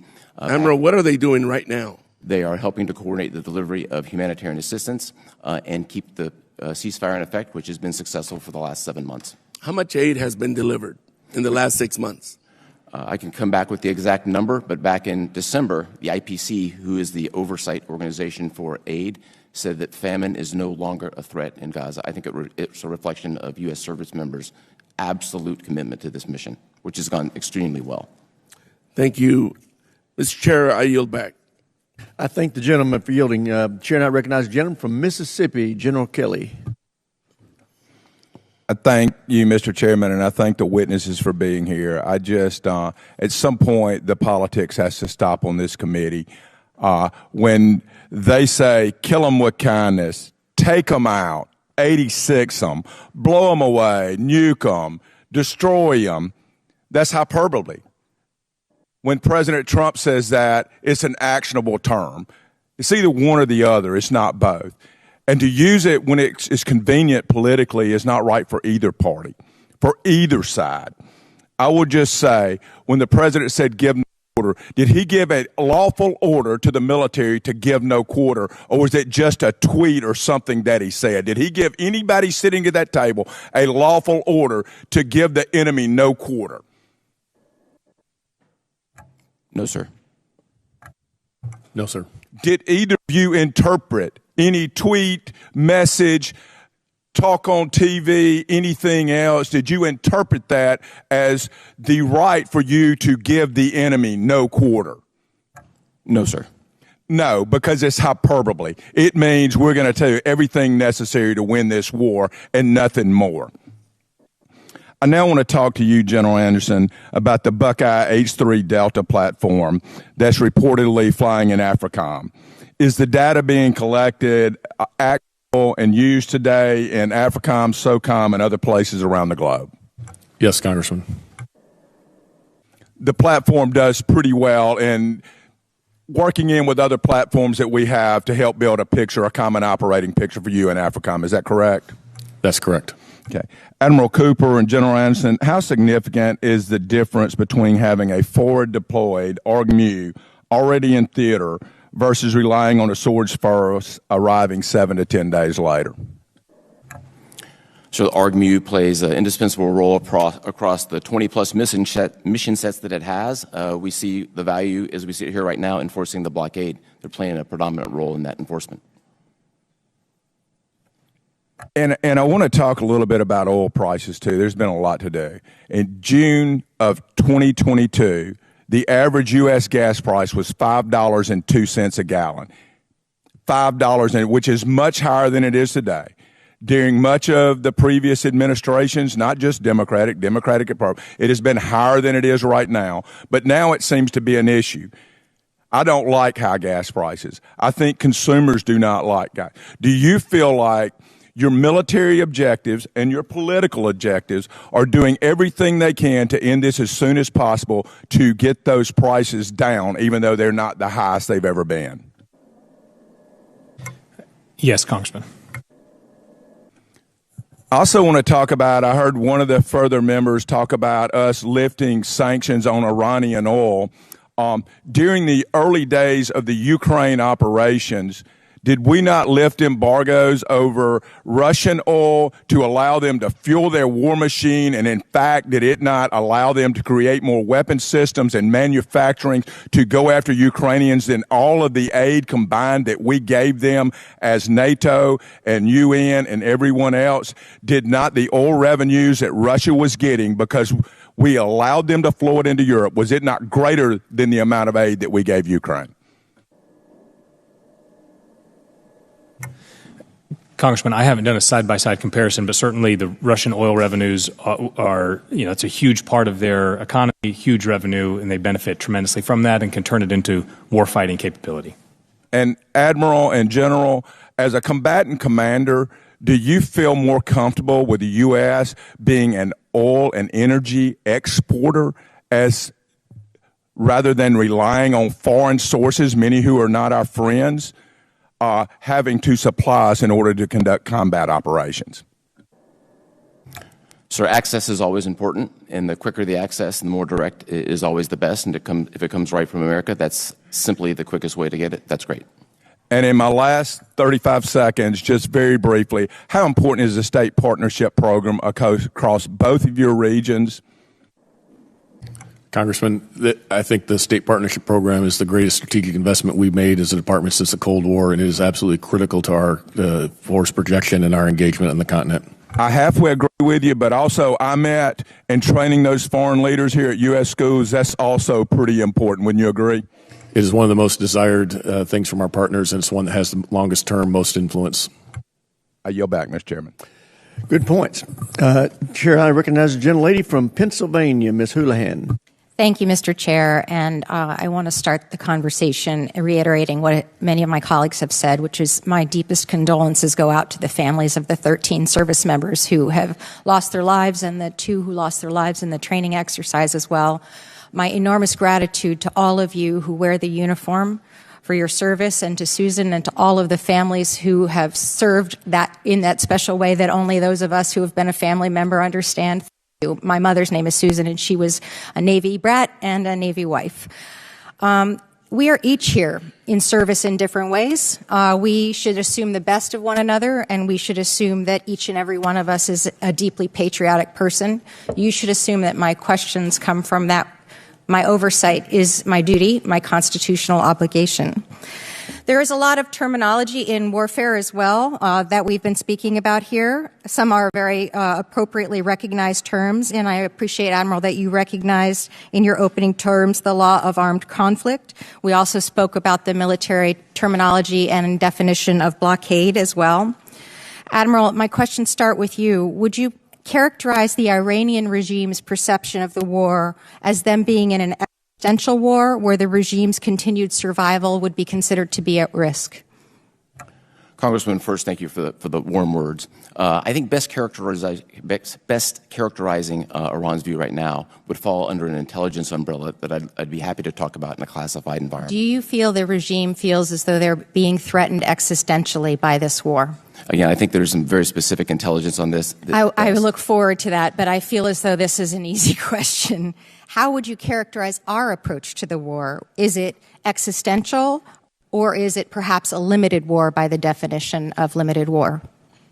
I would characterize things as we sit here right now as being in a ceasefire with us prepared to operate and execute a range of contingencies. Have we been involved in a limited war with Iran? I think by definition, 38 days would constitute a limited war. Thank you. Thank you.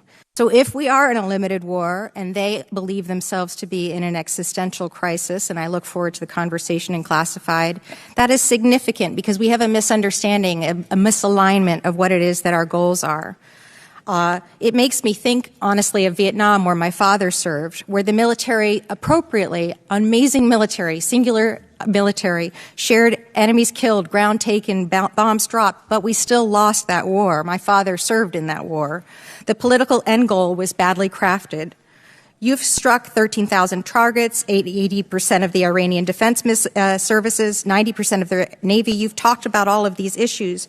But Secretary Zimmerman, in the negotiations, why does it feel like we're losing this war? Why does it feel like we're heading towards something that is not necessarily a victory of any kind? Congresswoman, I can't say I share that feeling. The negotiations, as you note, are ongoing, and as a department, we stand ready to backstop those negotiations. What does success look like for the president? What would winning look like? What are we waiting for in terms of negotiations? I'll defer to the White House on the specific aims of those negotiations. I think, as has been stated clearly, there is, the president is looking for a long-term solution to secure the interests of the United States and reduce the Iranian threats. I just worry that we're in a position where we are at a stalemate. 2 blockades don't make a right, and that's, I think, where we are right now. I'll turn to another question with my remaining time. Open reporting, source reporting says that there's about 50,000 service members in the Middle East. If you had 9,000 fewer of them, or 18% fewer, would that make your job more difficult? We would have less flexibility for a range of contingencies. So it would be more difficult? Yes, it would be, of course. How have our forces, in your opinion, fared thus far in the war? Have you had any issue with their dedication, with their performance, or their achievement in their duties? Are our forces meeting the standard? Our forces are exceeding the standard. My best characterization is they establish themselves as the latest, greatest generation. Thank you. I agree. Mr. Zimmerman, 18% of our service members are women. The Admiral just testified that 18% decrease in personnel would make it harder for the mission to get done, and that all of his forces, including the women, are meeting the standard, exceeding the standard, in fact. I would ask perhaps someone, perhaps you, sir, to talk to the Secretary of Defense and let him know that we already have the data, that we already know the answer to whether women in combat can serve and serve appropriately. There are no further studies required. Thank you, and I yield back. Gentlelady yields back. Chair now recognizes gentleman from Guam, Mr. Moylan. Thank you, Mr. Chairman. Thank you to our panel. I truly appreciate your hard work and your dedication to our nation and taking care of the American people. I really appreciate you and believe in what you're doing. Admiral, you, in your written statement, you talked of how we're doing with the situation, but you also talked on how we can maintain this from not continuing on.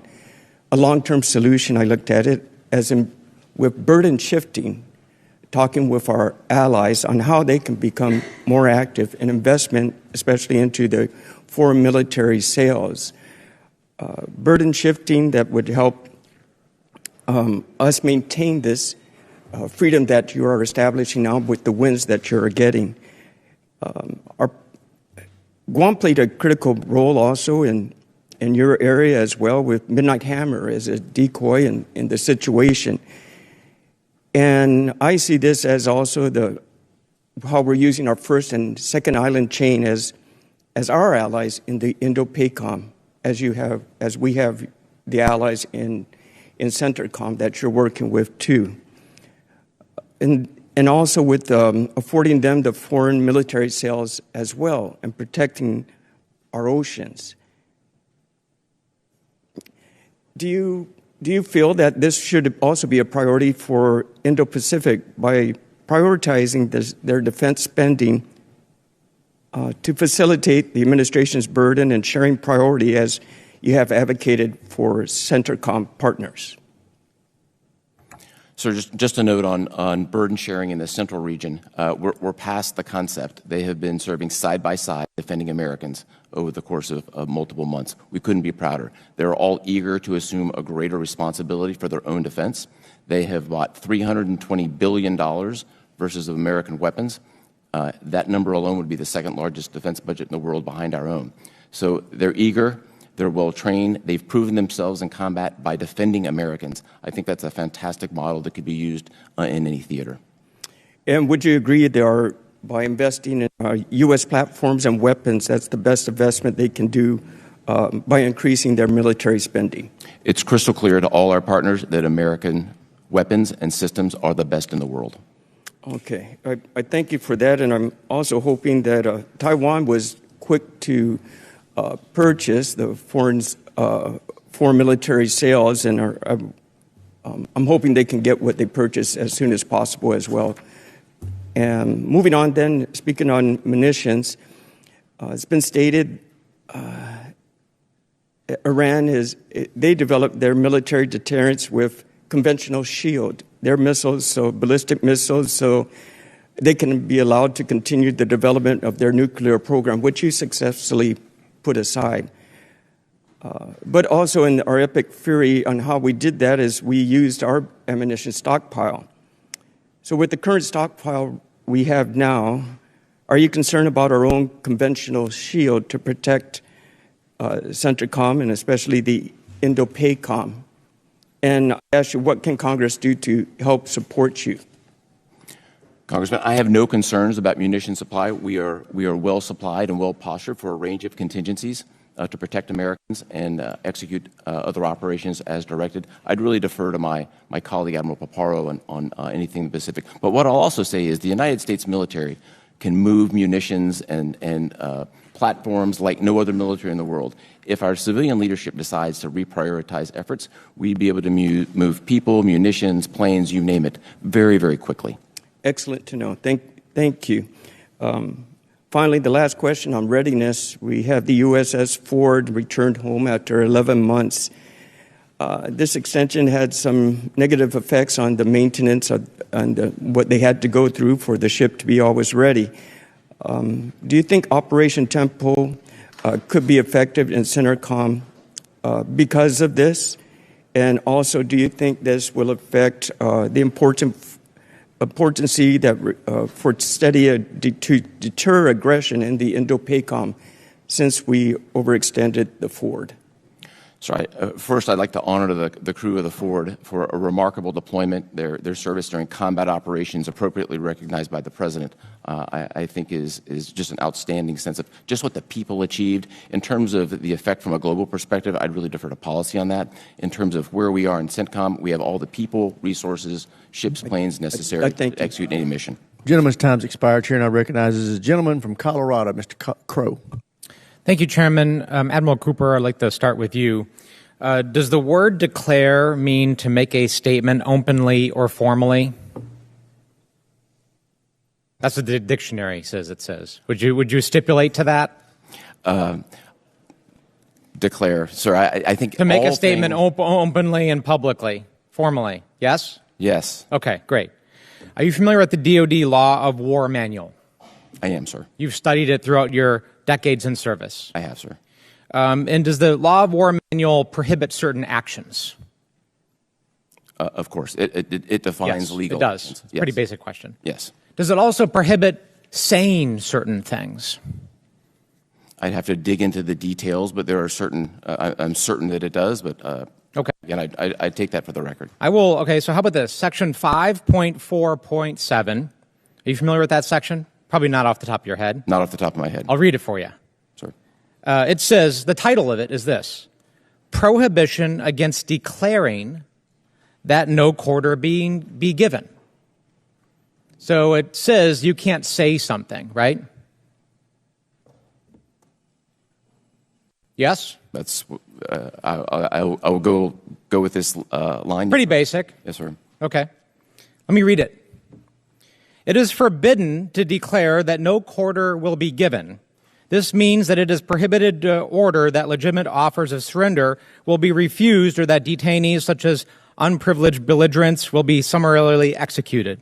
Moreover, it is also prohibited to conduct hostilities on the basis that there shall be no survivors, or to threaten the adversary with the denial of quarter. This rule is based on both humanitarian and military considerations.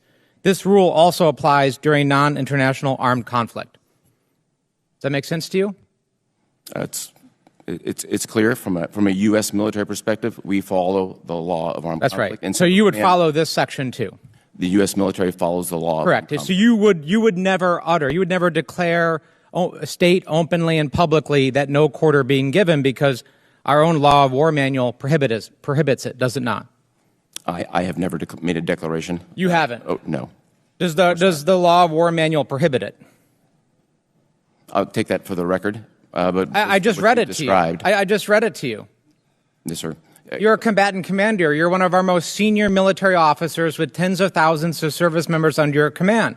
Does the law of war manual state that it is prohibited to declare that no quarter be given?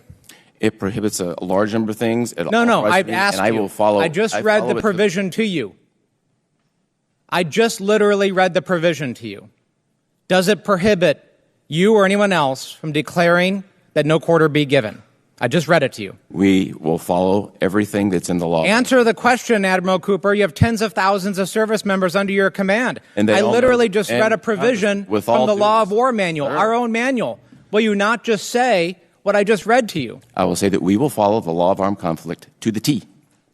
This is just unbelievable to me. I find the same thing, sir. This is just unbelievable to me. We will follow the law of armed conflict very calmly. You have tens of thousands of service members under your command. I literally, verbatim, just read a provision from our own law of war manual, and you will refuse to say what that provision says.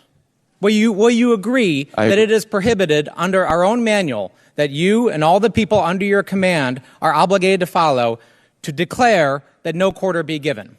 I will agree, consistent with my constitutional responsibility, to follow the law of armed conflict to the T. And I expect everyone working for me to do that. This is not leadership. This is not leadership. To not be able to say something as basic.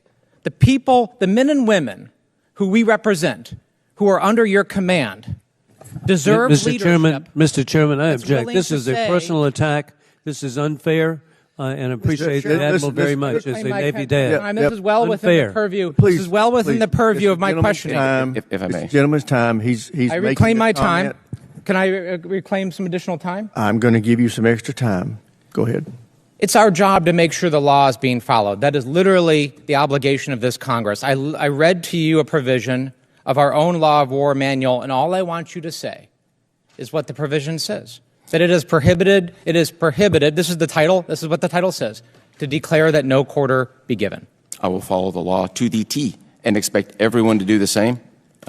This is extremely disappointing. Our service members deserve far better than this. I yield back.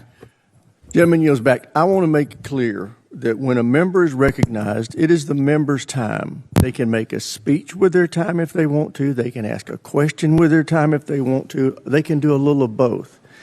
They can try to ask the witness leading questions. It does not mean the witness has to answer the way they want. The witness is in charge of their answers. The member may or may not like their answers, but you cannot compel the witness to give the answer you want them to give. But having said that, the member can try to ask leading questions if they want to, and it may be bothersome to other members the way they're doing it, but it's their time. With that, Chair now recognizes a gentleman from Wisconsin, Mr. Van Orden. Thank you, Mr. Chairman. I'd like to read a quote from the Chairman of Joint Chiefs of Staff. The procedures were correctly followed, and it was a righteous strike. That was General Mark Milley talking about the Hellfire missile that killed a family of 10 in Kabul. And the Department of Defense obfuscated that a reality until they were forced to admit it. And they did that because they didn't conduct a thorough investigation. And they lied to the American public. So we must actually take the time to do a thorough investigation of what took place overseas. Mr. Zimmerman, are you a political appointee? Yes. You are. Admiral, it's good to see you. Master Chief, General, Sergeant Major. Admiral, are you a political appointee? No, sir. General, are you a political appointee? Appointed by the President to serve as a combatant commander. Okay, but you're not a political appointee. Okay, is there a way that we could potentially identify a political appointee versus an active duty member of the military at this table? Is there some way that we could just like look and go, I'm guessing Mr. Zimmerman is a political appointee and that you two are active duty members of the military? Is there a way we could do that? Mr. Zimmerman? Congressman, my kids have pointed out that I am by far the least impressive looking member at the table. Right, so we could just say, I don't want to. We could potentially say that there's an easy way to identify a political appointee versus an active duty member of the military. And I think it's wholly inappropriate to ask active duty members of the United States military to answer political questions, because that's not what you're here to do. And when my colleagues berate active duty members of the United States military to try to demand that they answer political questions, it's wholly inappropriate and it's inexcusable. And when we are seeking different offices than we are in currently, and we're trying to make splashes for television, that's what you get. So I want to discuss something very serious. Ranking Member Smith and Chairman Rogers recently gave every member of this committee a memo saying that there was an unauthorized disclosure of classified material. And it was by a member of this committee. And I think I know who was doing this. So when I'm asked by the press, am I offended that only the Gang of Eight was informed about Midnight Hammer, I say no. Because quite frankly, there are several members of this committee that have proven to not be capable of maintaining classified material and secrets that safeguard our nation. And we are not capable of doing our constitutionally mandated congressional oversight if we cannot be exposed to classified information. I feel completely uncomfortable with members of this committee asking you questions that could potentially hazard our military. And I think right now, as opposed to sending a memo around, restating what is the obvious, I believe that the Department of Justice should be actively investigating members of this committee for the criminal unauthorized disclosure of classified material. I take that very seriously. I know that you do. And I know that you guard your members of the military, you hold them close to your heart. And if anybody were to be killed because somebody is trying to run for a higher office, they should be held accountable. It's reprehensible. I don't even have a question for you guys. This has got to stop. General Kelly is absolutely correct. There should be a nonpartisan committee, not even a bipartisan, a nonpartisan committee. And when people are using this as a platform to elevate themselves politically, they should be ashamed of themselves.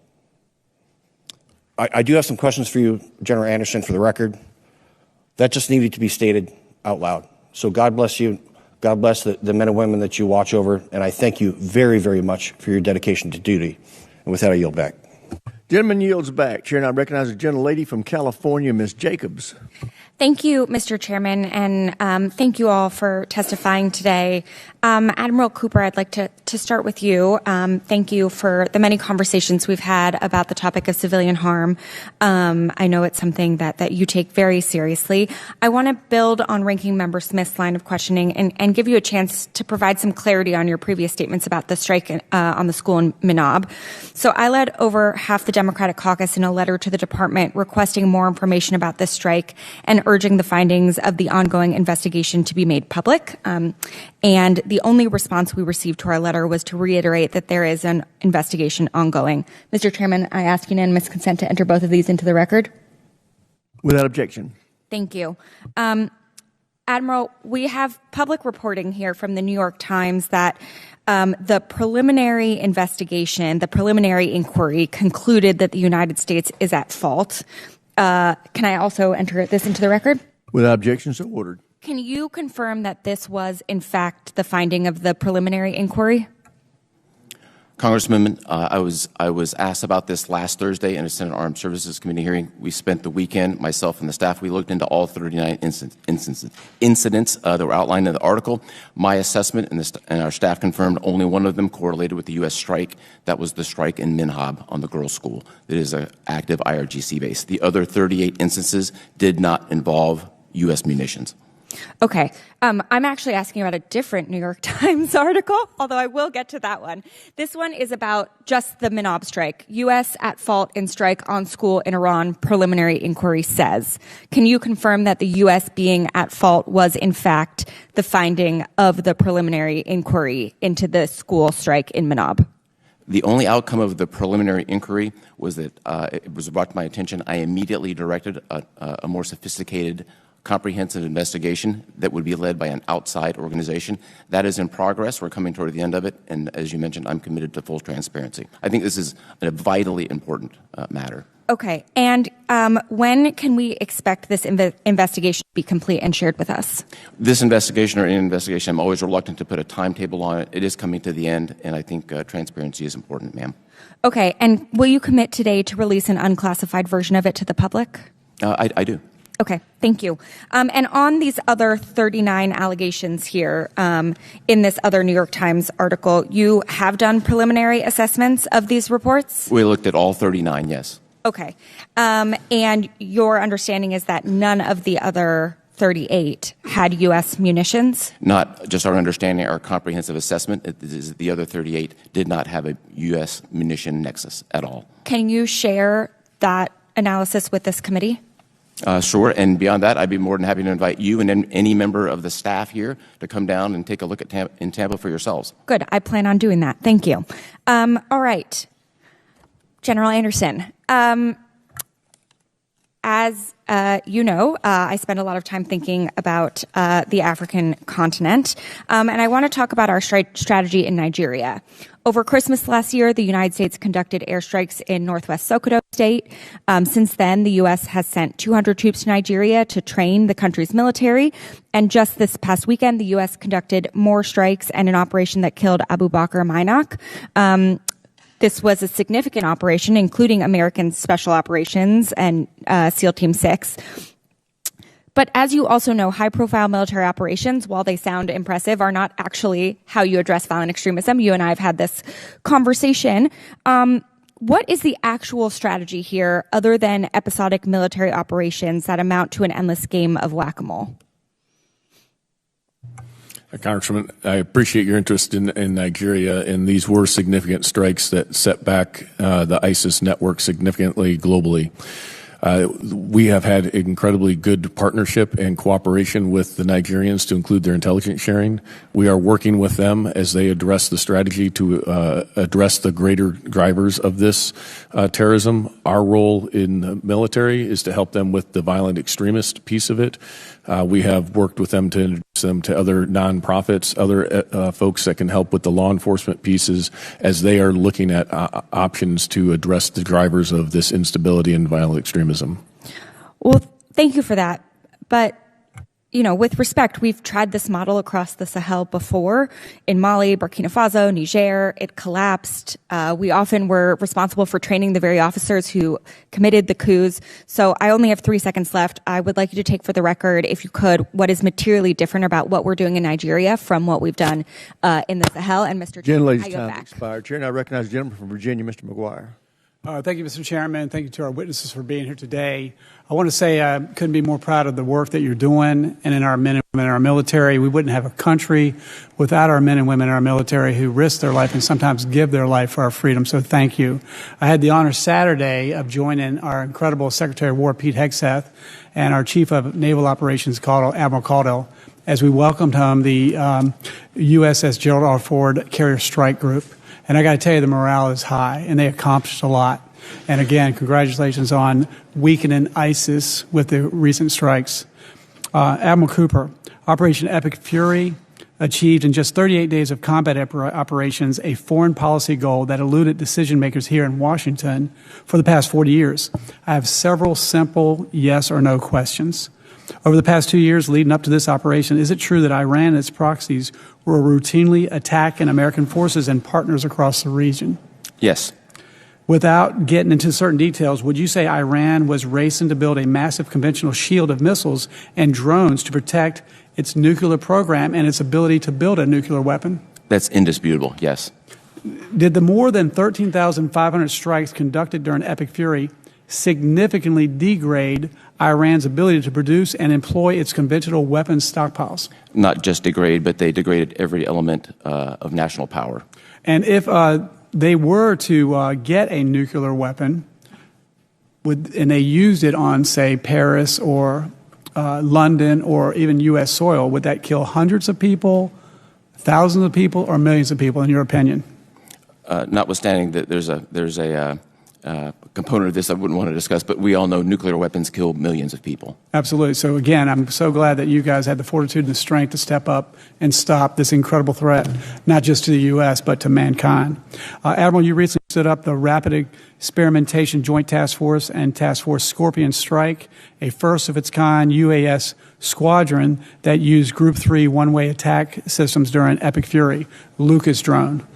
How are you sharing the lessons from this model with other combatant commands, and how is it feeding back into the acquisition cycle for the rest of the Joint Force? Yes, sir. We're super proud of the Rapid Employment Joint Task Force designed to take the great weapons and sensors that are out the American industry is producing, get them in the hands of warfighters in 60 days. The Lucas did exactly that. We fired high volumes of them at Iran very effectively. We've taken those lessons and shared them both in the department and laterally with other combatant commands, and we'll continue to do that as we have a more robust drone dominance now at our hands than we did last year. Thank you. Assistant Secretary Zimmerman and General Anderson, this administration has shifted away from the old practice of condition and security cooperation on progressive social and governance priorities and instead adopted a more realist approach based on shared interest. How is this practical approach playing out with partners across AFRICOM as you work to counter terrorist and drug trafficking groups there?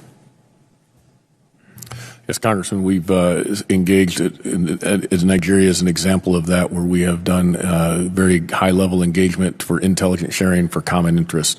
We've also been working with the State Department to restore relations with some of the Sahel states to be able to open the dialogue in order to, again, address the common threats and be able to provide the indications and warnings of that growing threat. Awesome. And Admiral Cooper, current and recent operations in CENTCOM have put U.S. forces up against a persistent and adaptable UAS threat. How has your command shifted doctrine and tactics to address this threat? Congressman, first, I want to deep myth that has existed for a number of years that the United States is using high-end, costly munitions to fight $35,000 drones. Those days are behind us. Iranian drones are sophisticated, complex. We have a very sophisticated, complex network in the Middle East to defend it. It's been very successful in a classified environment. I can talk about the specific numbers. Okay, and we're running out of time, but what would you need more of? Are you working with JIADA 401 to translate lessons learned? And what can this committee do for the three of you to help us better defend our nation and our war fighters, and whoever wants to take a bite at that? We are working very close with 401, fantastic relationship. I'd put three things: more electronic warfare, keep counter-UAS on the leading edge. Tactics change very quickly, and we need to invest more in hard and deeply buried targets. Everybody is going underground. General Anderson. Yeah, for us, directed and focused funding for experimentation to bring emerging technologies to the continent, directed and consistent funding for information operations to counter the misinformation out there, and energizing the industrial base to allow our foreign military sales for these partners, because they desperately want to buy American equipment, but often the delays are what hurt. Gentleman's time's expired. Chair now recognizes the gentleman from New York, Mr. Ryan. Thank you, Mr. Chair. Thank you, gentlemen, for being here. I want to de-wonk a little bit and try to center what I'm hearing from my constituents in the district and across the country.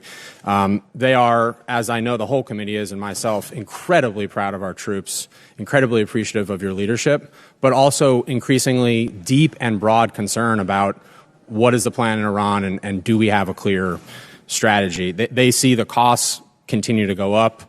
We talked about our 13 heroes lost, the hundreds wounded, many seriously, tens of billions of dollars in their hard-earned taxpayer funds, potential for another $200 billion, we've heard, supplemental, and of course, just the astronomical costs every American is paying at the pump. Under $3 gas prices before the war started and now approaching $5. And just as we know, that's thousands of dollars per family, and people just cannot afford it right now. And in good faith, the question I continue to hear from my constituents is, what is the plan to not just end, but win the conflict and bring down costs? And I think part of what I'm trying to get at is folks are feeling some whiplash. For example, Admiral Cooper, on April 30th, you went to the White House, you briefed the president on options. That was publicly reported anyway. A few days later, Secretary Hegseth announced this Project Freedom. Secretary Rubio the same day said that Operation Epic Fury was concluded. We were essentially told this new plan, which was separate and distinct, would open the strait and sort of unlock this stalemate. Literally a day later, without much explanation, the president announced that project was over, the strait remained closed, gas prices continued to climb. We saw, of course, last week there was great hope that the summit in China would change the dynamics. It appears the president, at least so far, came home empty-handed, strait remained closed, gas prices continue to rise. Iran continues to strike their neighboring countries. We have as many, if not more, troops in theater. And I think, you said, Mr. Zimmerman, it's complex. I think it's pretty clear to the American people, at least from what they're hearing, that it feels like we're stuck. One of my constituents said, this is a mess. And so I'm just trying to answer that to them, and especially the military families in my district. Admiral Cooper, what options are you briefing to the president now to try to create the leverage that we know we need? Congressman, first of all, great to see you again, and thanks for your own service. As you would appreciate, it would be inappropriate for me to comment on specific discussions I had or recommendations to the Secretary and the President, which are a statutory responsibility of mine. What I will tell you is, as we sit here right now, the implementation of the blockade is highly effective and is being used as a very strong lever in diplomatic negotiations, and those diplomatic negotiations governed by policy will dictate the way ahead. U.S. military, in the meantime, is fully postured in a three-point stance, ready to go a number of different directions as directed. Thank you, Admiral. Mr. Zimmerman, can you, I understand the OPSEC concerns, of course, can you help expand on this? Yesterday, the president, in a very long post, said to many of our surprise, there was a planned military attack actually planned for today, but that he has told you all to, quote, hold off. But in the same post, he also instructed you to be prepared to, quote, go forward with a full, large-scale assault of Iran on a moment's notice. Just an hour ago, actually, as we've been in committee, he doubled down on TV, standing in front of the East Room demolition, saying, quote, we may have to give them another big hit. So again, I'm just trying to be able to explain to my constituents, Mr. Zimmerman, are we reinitiating offensive combat operations? Thank you, Congressman. Of course, that decision is the president's to make.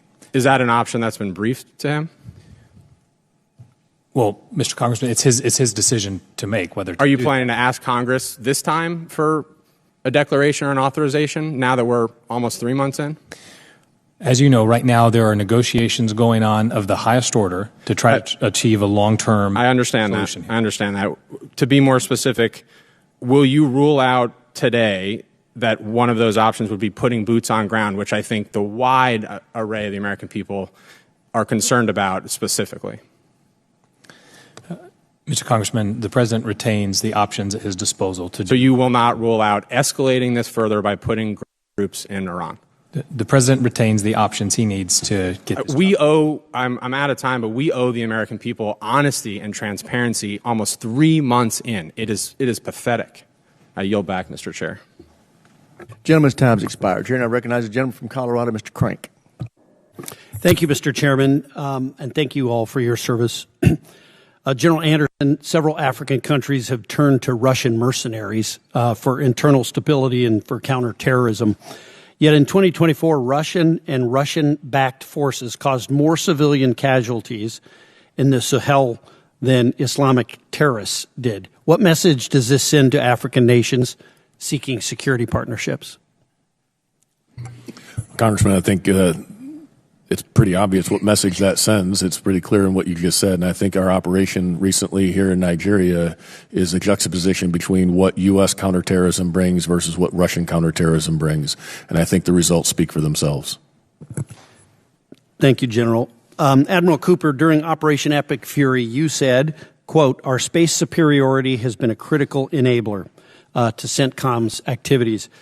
Can you expand on the role that the Space Force plays and played in the conflict and how it integrates with the other services and with our allies? Congressman, I like to use the phrase, the Space Force gives us the ultimate high ground. They've played an indispensable role. I would love to have the opportunity to brief you and other members of the committee on exactly what role Space Forces Central has played and continue to play in a classified environment. Yeah, it's been indispensable. Essentially, it's foundational to what you do, right? Absolutely. It's integrated into every aspect of our operations. Thank you. And then Secretary Zimmerman, Operation Epic Fury represented the Space Force's first real test in sustained combat operations. What lessons has the department drawn from that experience? Like what worked, what didn't work? Were there any capabilities or gaps that surprised you? And how does that inform the service's role in future conflicts? Thank you for the question, Congressman. If I may, I would like to take that back to the building. We have an Assistant Secretary, my colleague Mark Berkowitz, who specifically covers space issues, and he would be able to give you the most thorough answer on that question. Okay. Thank you. That's all I have, Mr. Chairman. I'll yield back. Gentleman yields back, Chair, and I recognize the gentleman from New Mexico, Mr. Vasquez. Thank you, Mr. Chairman, ranking member, and to our witnesses for being here today, and thank you so much for your service to our nation. For 80 days, the administration has waged a war in Iran without congressional authorization or the approval of the American people. The administration has spent at least $29 billion in taxpayer funds on the president's war of choice, billions in funding that could have gone to health care or lowering the cost of living. We all agree that Iran should never have a nuclear weapon. But last June, the administration had stated that Iran's nuclear facilities were obliterated. Congress has yet to see proof that there was an imminent threat, and the administration has failed to explain to Americans how this war is in our nation's best interest or what the end goal or exit strategy truly is. To me, this is unacceptable. The New Mexicans that sent me to Congress to represent them deserve answers, and I'm here to get them. So let's get started. Assistant Secretary, earlier this month, the president publicly stated that the war was, and I quote, terminated. Could you tell the American people today that this war is over? Congressman, as the president stated, we were pursuing some specific military objectives, and he said that that phase of major combat operations was over, and we were transitioning to the Project Freedom, and we're in a ceasefire now with a blockade going on, and so... So, Assistant Secretary, if a constituent asked me that question in very plain language, as many New Mexicans speak, Congressman Vasquez, is the war over? What should I tell them? We have a ceasefire. We have a ceasefire. So does that mean the war is essentially over? Is that a yes or no? I would answer by saying that we are in a state of ceasefire. Well, the war is now approaching 3 months, and let's be clear. It's never ended, and Congress has never authorized these military actions. A large U.S. military presence in the Strait of Hormuz remains blockading Iranian ports, which under international law is an act of war itself. Additionally, the administration recently struck multiple sites and Iranian flagged ships. Our troops are still at risk, and just yesterday, the president publicly threatened more military strikes against Iran. We're clearly still in a war, and American taxpayers are paying for it. Now, gas prices in New Mexico are at about $4.50 per gallon. They're paying double for their fertilizer. I just spoke to 4 farmers in my district who potentially will have to shut down their operations if they don't have relief anytime soon. My constituents want this war over. What's the administration's exit strategy? What's the efforts to reopen the Strait of Hormuz, Secretary? That's certainly part of the negotiations that are ongoing as we speak. Assistant Secretary, before the war, an average of 100 ships per day were passing through the strait. Now at least 1,000 are stranded with only a handful per day passing through. How soon before a return to normal? I don't have a specific timeline for you. As has been stated already, the Strait of Hormuz, you have a situation with multiple players there, including a highly degraded foe, Iran, who still is speaking loudly, as Admiral Cooper said, and the flow through the strait is not only impacted by real military capabilities, which have been seriously degraded, but also the decision-making of commercial actors as well, and their calculus as they think about their own operations. And Assistant so Secretary, scenario. Is the option still to escort ships through the strait? Is that still an option that's viable? Our department will be responsive to any option or any directive that the president gives us. Okay. Well, I just think it's important because it seems like every day we have different strategies of how to reopen or open the flow of the Strait of Hormuz. My constituents ask me, and I can't give them a straight answer because, like you mentioned, the president changes his mind on a daily basis, and it is very tough to have predictability, especially in the economy, if we know that all those tankers are essentially, it'll be months before they get here. Perhaps oil and gas will come first, but fertilizer will come second, leaving our farmers probably till the fall or winter before they see those prices go down, and that is a problem. And so to me and to the American people, the lack of this clear vision for how the U.S. is going to get out of this war or reopen the strait is really, really concerning. No one asked for this. Americans voted for a president who promised to keep our country out of senseless forever wars. And today that promise, as we see, is broken. This war of choice is costing the American people billions as their cost of living continues to spike from inflation, from rising gas prices, and from tariffs. Those are the folks that I represent and what they care about. And we just learned that our largest military objective is simply to get us back to where we started before the war. The American people deserve to know why they're sending their sons and daughters to war. They deserve to know how long this war will last and how much it will cost. They deserve to know if it's going to endanger American lives and civilians domestically and abroad. And they deserve to know when the price of damn gas is going to go back down again. Thank you, Mr. Chairman. I yield back. Gentleman yields back. Chair now recognizes the gentleman from Kansas, Mr. Schmidt. Thank you, Mr. Chairman. And I want to thank all of our witnesses for their testimony today, and particularly for you, Admiral, and you, General. I want to thank all of the men and women under your command and their families and friends and colleagues, and we are grateful for their service as well as your own. Admiral, let me start with you, or perhaps Mr. Zimmerman, just to clarify a fact. I think I've heard two different things over the past several weeks, and I'd just like to know what the disconnect is. I believe you said today, and I think Mr. Zimmerman also, you used the number 14 in referencing the number of Americans who have been killed in this operation or these operations. That's the same number that Secretary Hegseth and I believe General Kane used at that table a few weeks ago. But most of us have been using the number 13, including a number of my colleagues here today. Can you shed any light on where that discrepancy lies? Certainly, there's Congressman. There's simply an individual who died outside of. He was not killed in action. And I would just, but in respect to his family, we honor him along with the other 13. Thank you very much for clarifying that. Admiral, let me ask you about the commerce in and out of the strait and looking forward. Obviously, none of us knows what the future holds, but can you discuss a bit about what should, what might, what could, whatever is appropriate in this setting, a European role look like in terms of guaranteeing maritime transit in the region going forward? There have been the public reports most recently about our British and French allies talking about some type of role, but can you talk a bit about that? Congressman, much of that is a policy matter, not a military matter. What I can say is we've continued to work very closely with military partners in the region to support future operations and planning. That's gone on. And we've also connected at a military-to-military level with our European allies from a planning perspective. What that looks like in execution is a civilian policy decision. Would it be fair to say that it would be helpful if there is a European role going forward? All help would be appreciated at the appropriate time. And Admiral, can you talk a bit about our capacity to diminish, degrade, destroy, whatever the right word is, the Iranians' ability to mine the straits or the waters in the area? Where are we on that? And what more can we do to be helpful to your efforts in that regard? Congressman, as I stated in my statement for the record, we eliminated 90% of Iran's mine capability during Operation Epic Fury. They still retain 10% of it.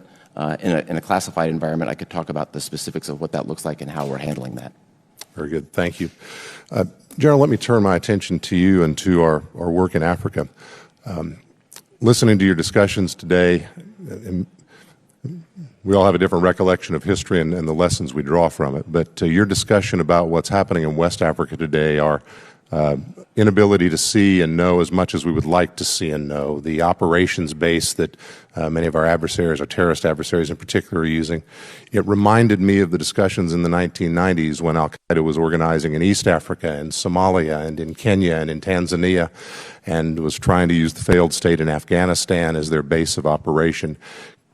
We all know where that led in 2001. Can you describe, in whatever manner is appropriate in this setting, the nature of the terrorist threat that you see brewing in Africa generally, or West Africa in particular, and what that means to American homeland security?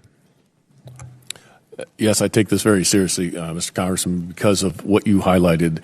Terrorists will go to where there is lack of governance, where they have the ability to operate freely, and that's why they have sought the Azawad area in particular of West Africa.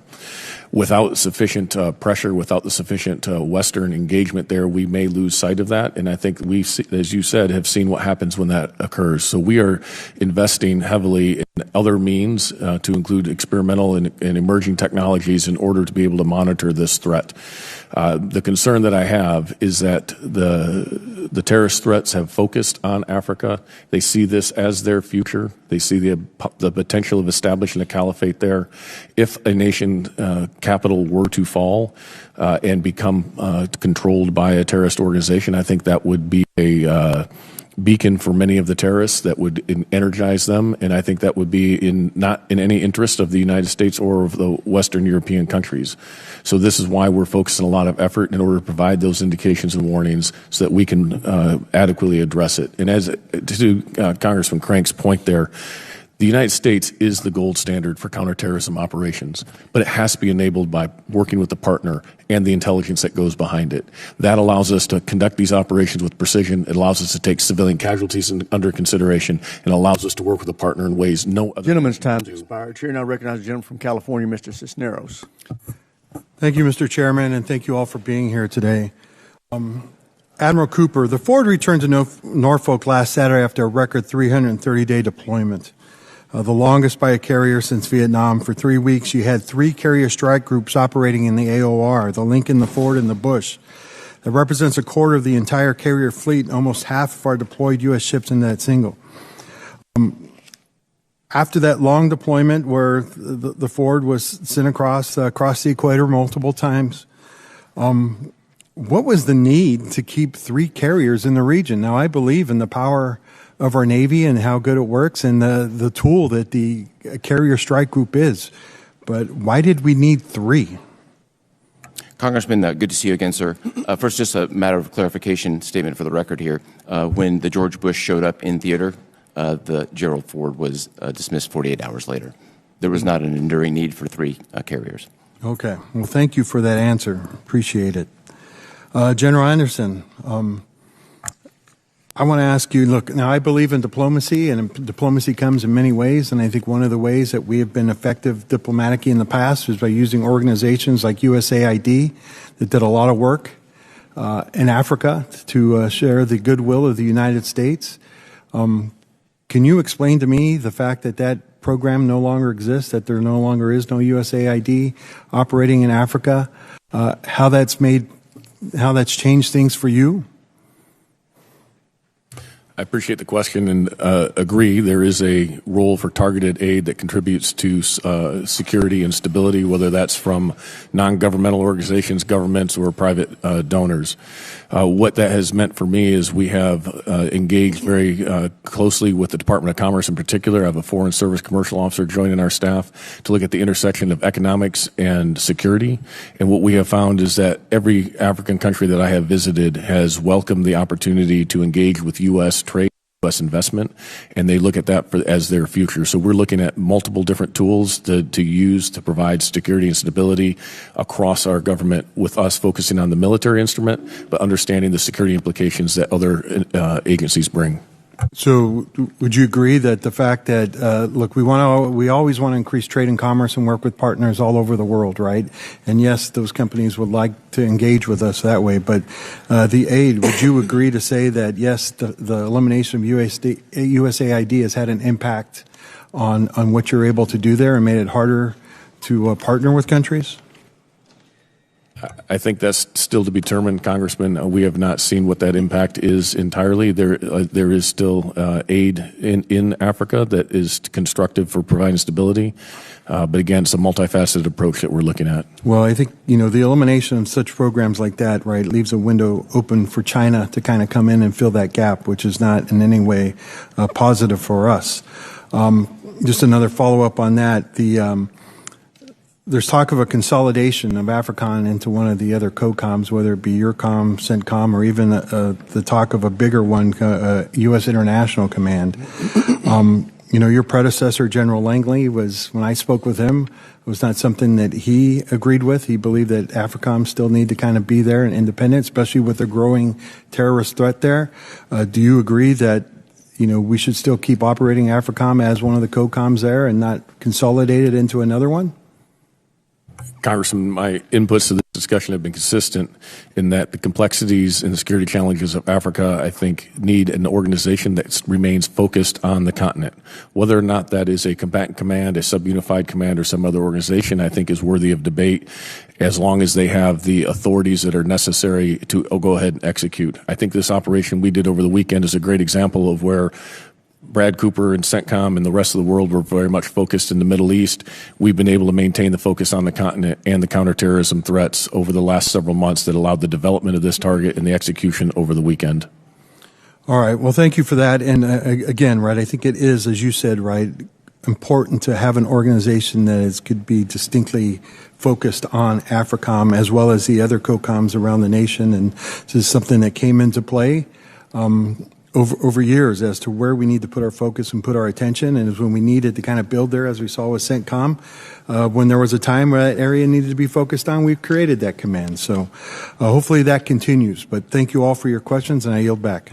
The gentleman yields back. Chair, and I recognize the gentleman from Illinois, Mr. Sorensen. Thank you, Mr. Chairman. Thank you to the Assistant Secretary, to the Admiral and the General. Thank you for your service and your leadership to our nation. I'd first like to offer my condolences to the loved ones of the 13 service members who have been killed in the war in Iran and the hundreds of service members who have been wounded.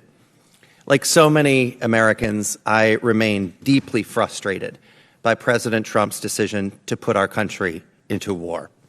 Last week, Pentagon officials testified the war has already cost $29 billion to the taxpayer, and billions will be needed to replenish. Now, all the while, gas prices are nearly double what they used to be before Donald Trump started the war.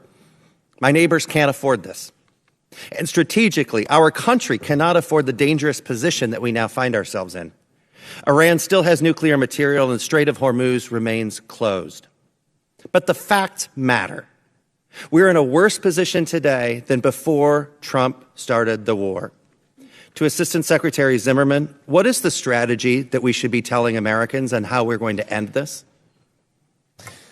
Congressman, my view, and I think the testimony you've heard today, is that we are not in a worse position when it comes to our national security interests than before the war. So I would respectfully push back on that point. So you said that we're executing a blockade. A blockade is an act of war. No, that means that we are in a war.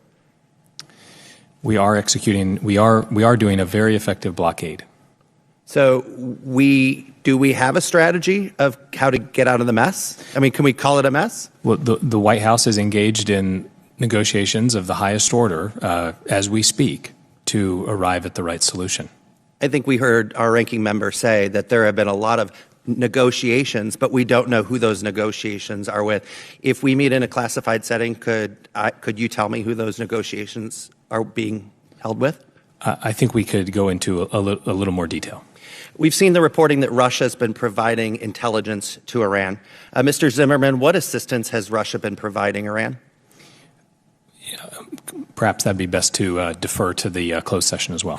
Could you confirm that Russia is working with Iran to undermine the efforts of the United States? Russia and Iran have a long-term partnership, and we can talk in further detail. Have we taken steps to get Russia to stop working with and sharing intelligence with Iran? Let's talk further.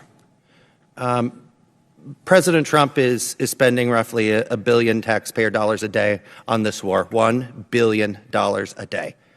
Mr. Zimmerman, can you explain how we're spending $1 billion a day if we are, as you say, we're in a ceasefire?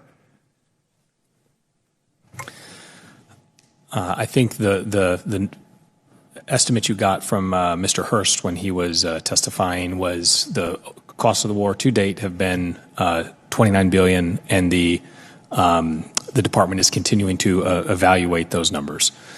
Certainly, and Admiral Cooper would have more expertise on this issue, but maintaining a blockade involves some degree of cost as well. So I should just say that to my neighbors who are going into massive credit card debt because they can't afford the gas at the gas station, that should be the answer?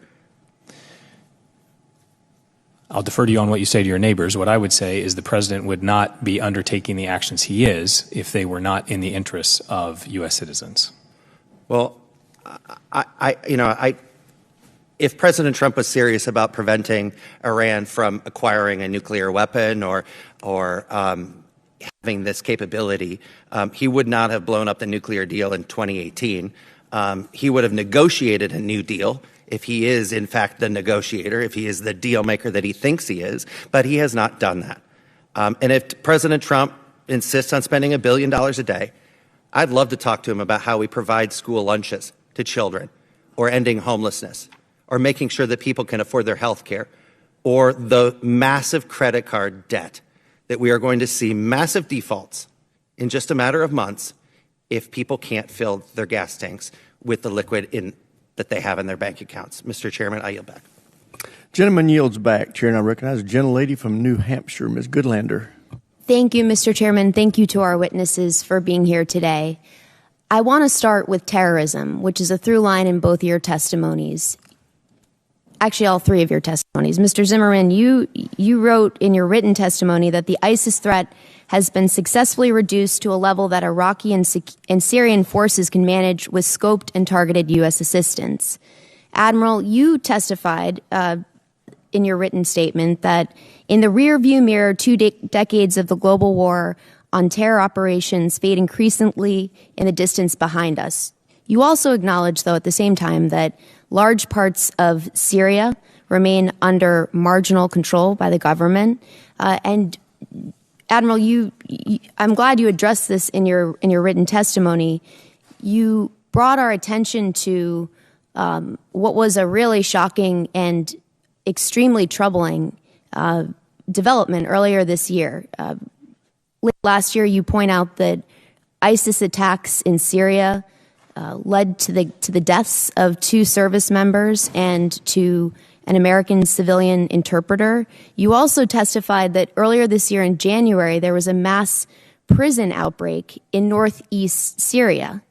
Mr. Chairman, I ask unanimous consent to enter into the record a February 20th, 2026 article from the Wall Street Journal entitled, quote, U.S. intelligence says at least 15,000 at large after ISIS detention camp collapses in Syria. Without objection.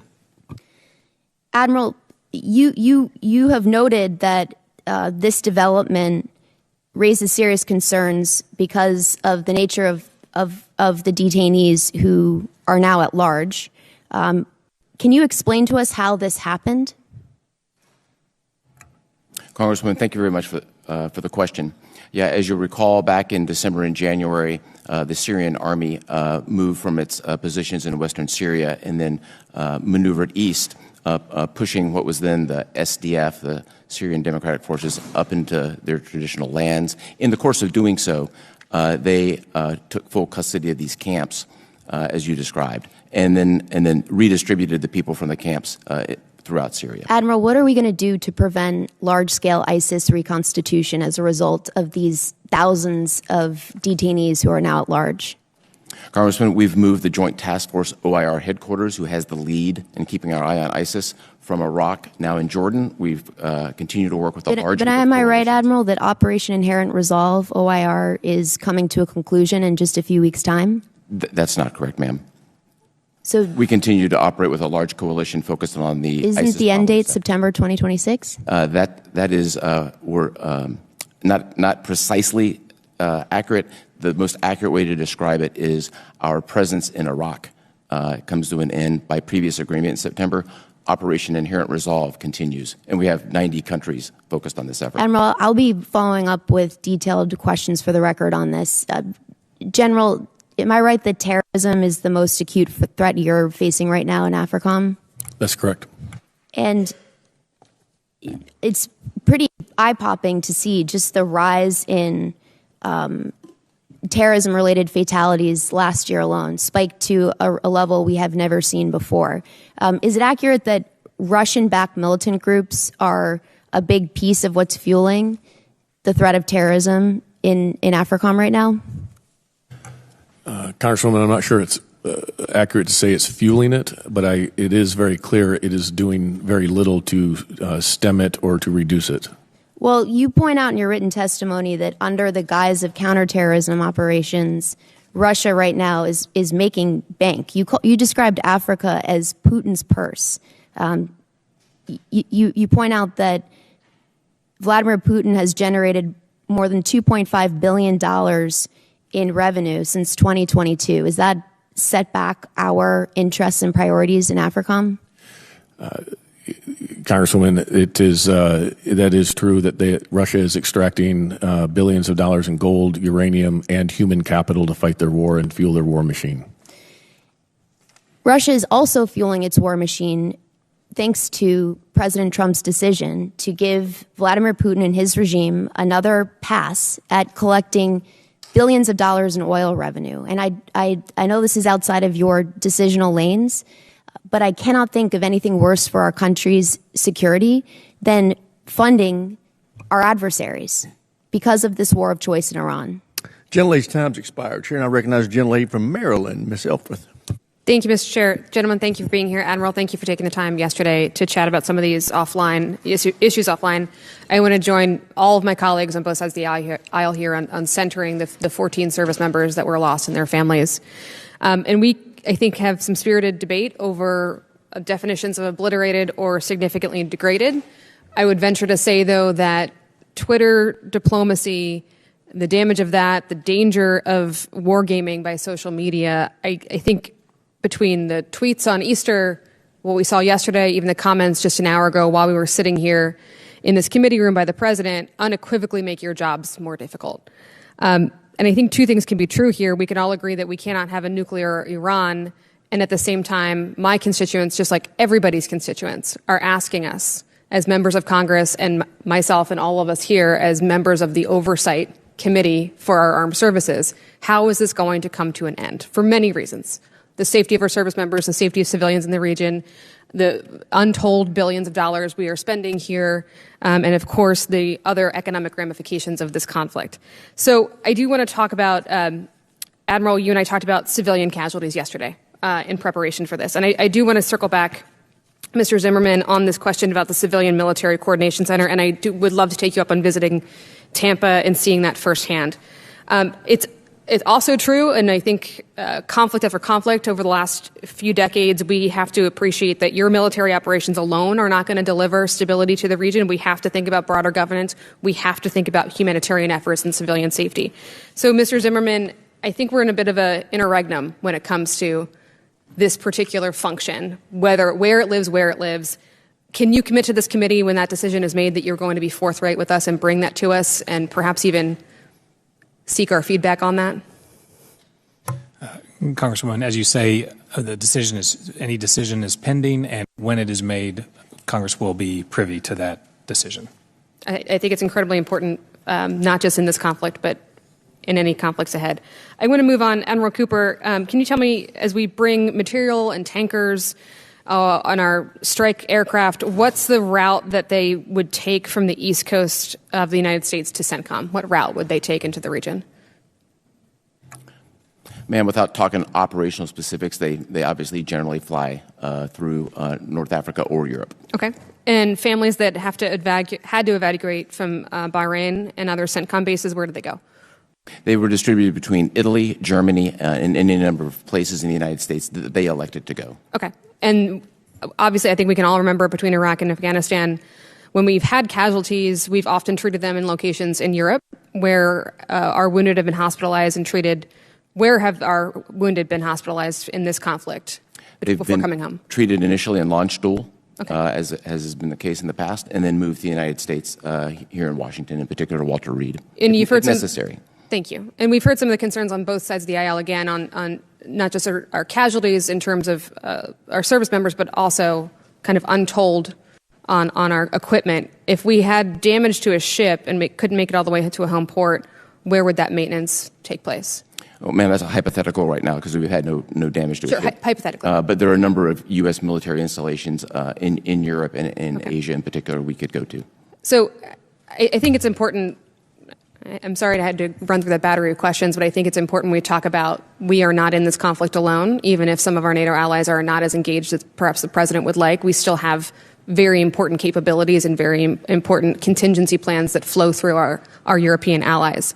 And on that note, Admiral Cooper, we talked a little bit about the contributions and the capabilities of Ukraine in this conflict. Can you just, in my remaining 55 seconds, talk a little bit about how they have helped utilize what they have learned in their conflict with Russia to be of aid to your service members under your command? Yes, ma'am. I think most notably we've taken a large number of tactics, techniques, and procedures that have been practiced by Ukraine and adopted them as our own and applied them in a methodical, successful way.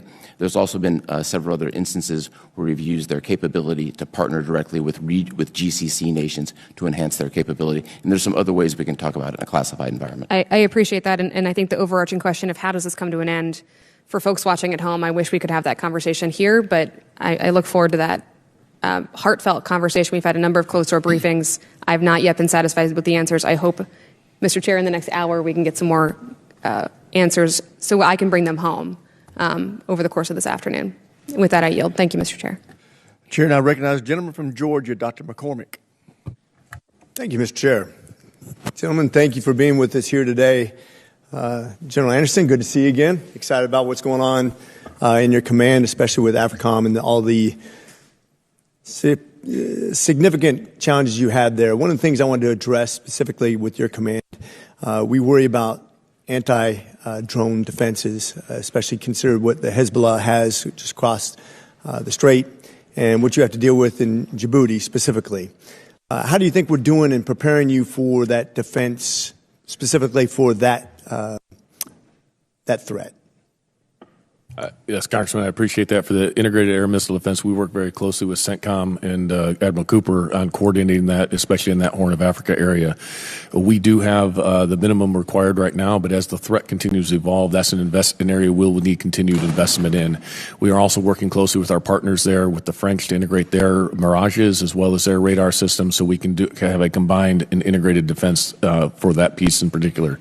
The other area that you highlight that I think is even more critical is the counter-UAS across the continent. As we become more expeditionary, looking into and evolving our defenses in order to protect our forces in expeditionary environments is going to be more and more critical.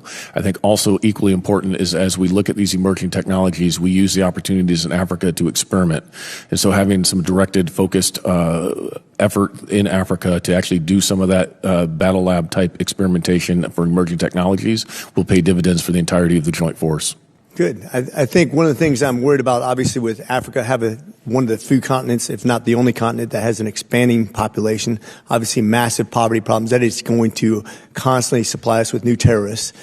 So I think that threat will be super real in your area. And I hope with the decimation of Iran that we can have less funding for Hezbollah and other terrorist organizations. I think they've been funding for decades now. And I hope you agree with that assessment, too, that hopefully that will help our assessment of that area and the funding of terrorist organizations. I do agree, and I also think, though, these organizations are very resilient and they'll look for alternative forms of funding, and which is concerning for us, the Houthi al-Shabaab connection that seems to be growing, of how that may develop in the future as Iran is no longer the same sponsor for the Houthis they were in the past. I agree with you entirely.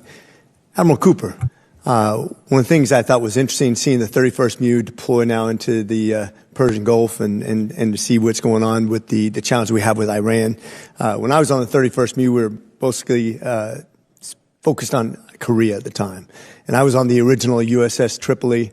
We called it the Cripoli back in the day. We actually were on the retirement float of that ship which went, I think, dead 4 times in the water without any attack. And we had open sewage flowing all over the place. It was a horrible ship. Good to see a new ship, but we don't have enough shipbuilding, right? And I feel like this is a perfect example of why when we have a Marine Expeditionary Unit right there ready to go, what kind of impact it can have in that region. And when we don't have that, when we have shortcoming in shipping or expeditionary availability, it can really affect us. What do you think our biggest concern is in our preparation for the future of Marine Expeditionary Units and the shipping? Well, so first, you'll be proud to know USS Tripoli is operating at the top of their game today and playing an indispensable role in a number of areas, particularly implementing the blockade and the 31st MU, which I used to have operational command of several tours ago, also indispensable role.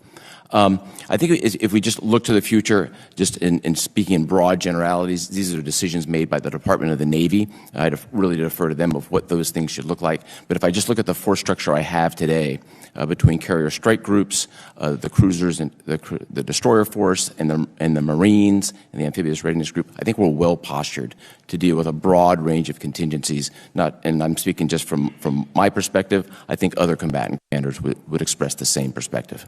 Oh, good. I hope you're right. I think one of the biggest things that our chairman has focused on, thank you, Chairman Rogers, for what you do, is the way we contract, the way we hold people accountable, the way we streamline this process, because obviously I think our best contract right now is about 50% over budget and 18 months behind. So I'm hoping we can get back on track with the way that we approach this, both from the Pentagon in conjunction with what the armed services are doing, because I think that's really important to the future. I don't know if you, Mr. Zimmerman, if you have anything to add as far as our security in Africa and our defenses and our posturing, how well we're prepared for that and what we look for in the future. Thank you, sir. And in policy, we enjoy a very close relationship with AFRICOM, and I very much appreciate General Anderson's approach. As you have read in our national defense strategy, we are looking particularly at terrorist threats that could target the homeland. We're also looking at countering China in ways that specifically relate to our ability to flow forces and working with operational independent partners. Gentleman's time's expired. Chair, and I recognize the gentleman from Virginia, Mr. Vindeman. Thank you, Chair. So, gentlemen, thank you so much for being here today. I want to start with a quote from Sun Tzu that I'm sure many of you are familiar with. Sun Tzu wrote, "Strategy without tactics is the slowest route to victory. Tactics without strategy is the noise before defeat."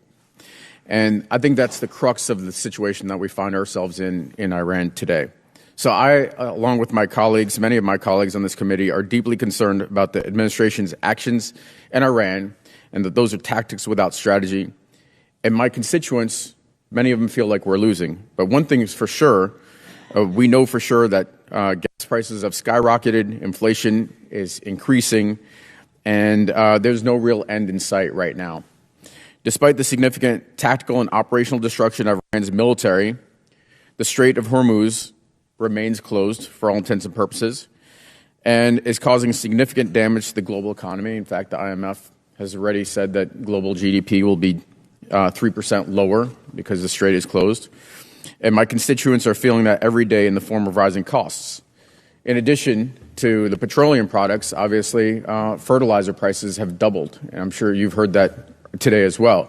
And we're at the beginning of planting season. So that means the shock to food prices, grocery prices will start to hit in the fall during harvest time. Those are pretty significant costs. And they're being felt even more broadly by our international partners that are susceptible to these types of shocks. So I'm frustrated because this was foreseeable. I mean, we could have foreseen that the Iranians would have closed the strait, and that's been demonstrated in numerous war games for decades, and it was avoidable because ultimately this is a war of choice. The president selected the timing for this conflict without ever making the case to the American people and asking for authorization. So as we move out from here, I hope we can focus on the strategic objectives and not be distracted by the red herring of the tactical and operational objectives. I mean, for all intents and purposes, sinking their navy is like the same as saying we've eliminated their horse cavalry or we've knocked out all their galleons. It's not really the thing that we need to be focused on. All right, and that's not what the constituents are concerned about. Right now, there is no real plan to deal with Iran's nuclear program and to open the strait. So let me turn attention a little bit to the drone question. Admiral, there's a Task Force Scorpion, which is a battalion-sized element that's purpose-built to employ Group 3 one-way attack drones. Drawing on your first-hand experience on that formation, what one or two lessons can we draw for CENTCOM and more broadly for U.S. military? Congressman, thank you for that. I think the leading-edge work we've done in offensive fires associated with employing an offensive one-way attack represent a dramatic increase in our focus on drone domination, gives us more options, and makes us a more lethal force. And is that a capability that will help us reopen the Strait? I wouldn't want to talk about any specific capability, but they are one tool in the toolkit. Absent actually controlling the terrain and ground operations, is there a way to open the Strait is it just fire control, or do we have to actually control the terrain? Congressman, I think there's a broader discussion best discussed in a classified forum.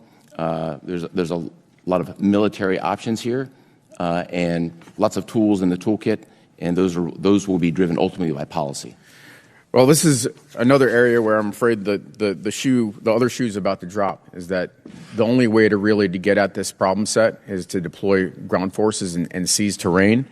And the American people are not prepared for that. And they need to be ahead of time, not like this conflict was initiated. Admiral Cooper, I want to turn attention to the deadly attack that killed our soldiers in Kuwait on March 1st, including one of my constituents in Spotsylvania County. When will the investigation into that incident be complete?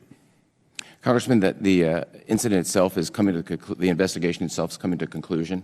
We have to be transparent about it, and I can talk about the specifics of what occurred in a classified environment. Well, I think that would be important. Okay, I think it will be important because, as I know very well and you know very well, these are investigations that have a finite suspense to them, and so these are not kind of like kicking the can down the road. And I hope that you will commit today to sharing the results of that investigation with this committee. I'd be happy to, sir. Thank you. With that, I yield back. Gentleman yields back. Chair now recognizes a gentleman from New Jersey, Dr. Conaway. Took me by surprise there, Mr. Chairman. Gentlemen, thank you for presenting yourself to us. Thank you, Mr. Chairman, and Ranking Member, for holding this hearing. I first want to extend my thoughts and prayers to the families and loved ones who are currently serving around the world. We've lost 14 service members. Hundreds have been injured. I should say at the outset that these are the dearest costs of war, as I don't need to tell you, but often don't get calculated when we talk about the costs of war to the American people. The budget numbers that need to be put aside to deal with the veterans, the families who go on living and need care. Gentlemen, Admiral and General, your job is obviously a very tough one, and you have to execute orders given by the Commander-in-Chief, as is your responsibility. And I want to acknowledge the tireless work that you have undertaken on behalf of our country. I am dismayed to hear statements about no quarter and we're going to wipe out a civilization. And I just have to raise that as a person sitting on this panel. I know that you really can't answer that. Well, you did answer it. You said we're going to follow the rules, the law of armed conflict, and I appreciate that. And that gives not only myself but other members on this panel, I think, in the services as well, of your commitment to that. I'm also dismayed that there doesn't appear to be a strategy to end this war with all deliberate speed, and it's concerning, obviously, to the American people, given the costs associated with this war. Recently, Yale came out with a study that American people are spending $40 billion on fuel costs. That American families are going to spend about $3,500 on such expenses at year's end. And, of course, sadly, the President has said that this microeconomy, this household economy, is not important to him. Those are paraphrasing his own statements. But it is important to my constituents and to the many people across this country who understand that they are paying for this war. And because the American people are paying for this war, they have a right to know what a strategy is going to be undertaken to end this war. Mr. Zimmerman, could you please outline how we're going to get to the end of this conflict? This conflict is not going to be ended, in my view, by military action alone. It's going to take negotiation. We've had waffling back and forth. It's over. It's not over. We're going to get a deal. We don't have a deal. And it doesn't appear to the American people, and rightly so, that we have a plan to end this conflict. So can you enlighten us? How are we going to get to the end of this conflict and put a stop to the enormous strain that it's placing on our budgets as a nation and on the micro budgets of the many people in this country who have to get about the business of living and working and raising their family and preparing for the future? Mr. Congressman, thank you. As you know, we have a ceasefire, and that is the current state of affairs. With a blockade going on, but go ahead. Yeah. And the White House is engaged in high-level negotiations to reach a resolution that will be in the interest of the American people and advance their safety and prosperity. Any idea, again, when we're going to get to the end of this conflict and end it? I personally have to tell you, I think we should declare victory and leave and get our people home. The best way to protect them is to pull them out of this conflict and lower, with the appropriate cautions, our presence there in that region and begin to repair the great damage that this war has caused to our allies and to the world economy. Never mind, and to understate the damage to our own economy. Let me move on, and getting back to this, again, this cost question. On April 29th, the committee was provided information on the costs of war. The comptroller was here and provided a number of $25 billion at that time. We have heard repeatedly in the press that it's $1 billion a day and more, and now it's somewhat almost 30 days later. Well, not quite 30 days later, but now we're told that the number has just risen to $25 billion. It seems out of step with what we're hearing about what the daily costs of war are, and I am concerned that we're not adequately accounting for the veterans and their care going forward. So what are the costs of war? What can you tell us? And when will you report to us, as you promised and others? Gentleman's time's expired. Chair now recognizes the gentleman from Missouri, Mr. Bell. Thank you to the witnesses for being here today. General Anderson, it's good to see you again, and I appreciate you taking the time last month to discuss the challenges facing your AOR. I want to begin with CENTCOM. In the past few months, several of our bases in the region have been targeted and severely damaged. More than 200 military assets, including hangars, barracks, radar systems, and other critical infrastructure relied upon by our service members, have also reportedly been destroyed or damaged. Simultaneously, the Pentagon's projected cost of this unauthorized war appears to continue shifting from roughly $25 billion one day to $29 billion the next. Importantly, those estimates still do not appear to include MILCON requirements needed to repair and rebuild damaged installation and bases. The Pentagon comptroller has stated publicly that those costs are not yet included because, quote, we do not know what our future posture is going to be, end quote. That uncertainty risks sending the wrong signal to regional partners and allies at a time when many already question America's long-term commitment and staying power in the region. Admiral Cooper, you even said before your confirmation hearing that, and I'm going to quote, military ties with regional partners enhances the United States' deterrence efforts and ability to respond to crisis, end quote. Admiral Cooper, do you stand by that? Congressman, absolutely, and we've seen this play out in very pragmatic terms with regional and partners. And I'm going to reclaim my Americans. time just because I'm short on time. Do our bases in forward posture in the CENTCOM AOR provide strategic advantages critical to U.S. global force projection, deterrence, and regional stability? Absolutely, sir. Now, in your opinion, would further posture reductions or base closures undermine our global standing or create opportunities for adversaries like Iran, Russia, or China to expand their influence? I think those decisions are ultimately done from a policy perspective, but from a military perspective, our posture is very helpful, and we've seen that play out in our achievements during this operation. And reducing that posture could have negative impacts. Hypothetically, yes, sir. Okay. Mr. Zimmerman, is this administration actively considering additional posture reductions in the region once the unauthorized war ends?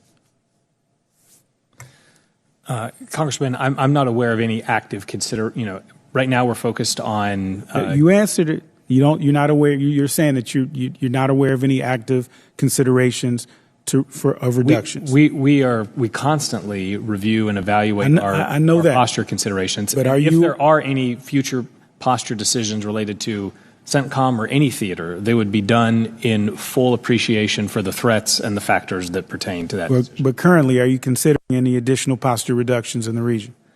I'm not aware of any current considerations. Because what concerns me is that we already are creating significant uncertainty for our allies because of this war. The objectives have repeatedly shifted. The goalposts continue to move, and we risk drawing ourselves into an open-ended quagmire. At the same time, across the globe, this administration appears to be reevaluating posture, which does nothing but increase skepticism from our allies, from Germany to delays involving a brigade deployment to Poland, and now growing uncertainty surrounding our long-term posture in CENTCOM. We can't continue pursuing policies that create instability in our global posture, weaken confidence amongst our allies and partners, and ultimately create openings for our adversaries to expand their influence. And so quickly, I want to shift gears to AFRICOM General Anderson. Following up on our previous discussion regarding instability and extremist threats in North Africa, how does AFRICOM currently assess the evolving threat environment across the region? I appreciate that. We see the terrorists continuing to take advantage of ungoverned space across Africa, primarily in West Africa, as you highlighted. So this is why our focus is illuminating that and understanding what that threat is doing. And I want to say this real quick. Where do you see the greatest risks as well as opportunities for the United States to strengthen regional partnerships and counter violent extremism? I think the greatest opportunities are with those willing and able partners. Right now, we've seen that with some like Morocco, Nigeria, Kenya, and others. There's many other countries, but finding those willing and able partners and partnering with them is where we see the greatest opportunity to counter this threat. Gentlemen's time's expired. Thank you. This will bring us to the conclusion of the open portion of today's hearing. We will now adjourn this hearing and reconvene in room 2212 at 1:15.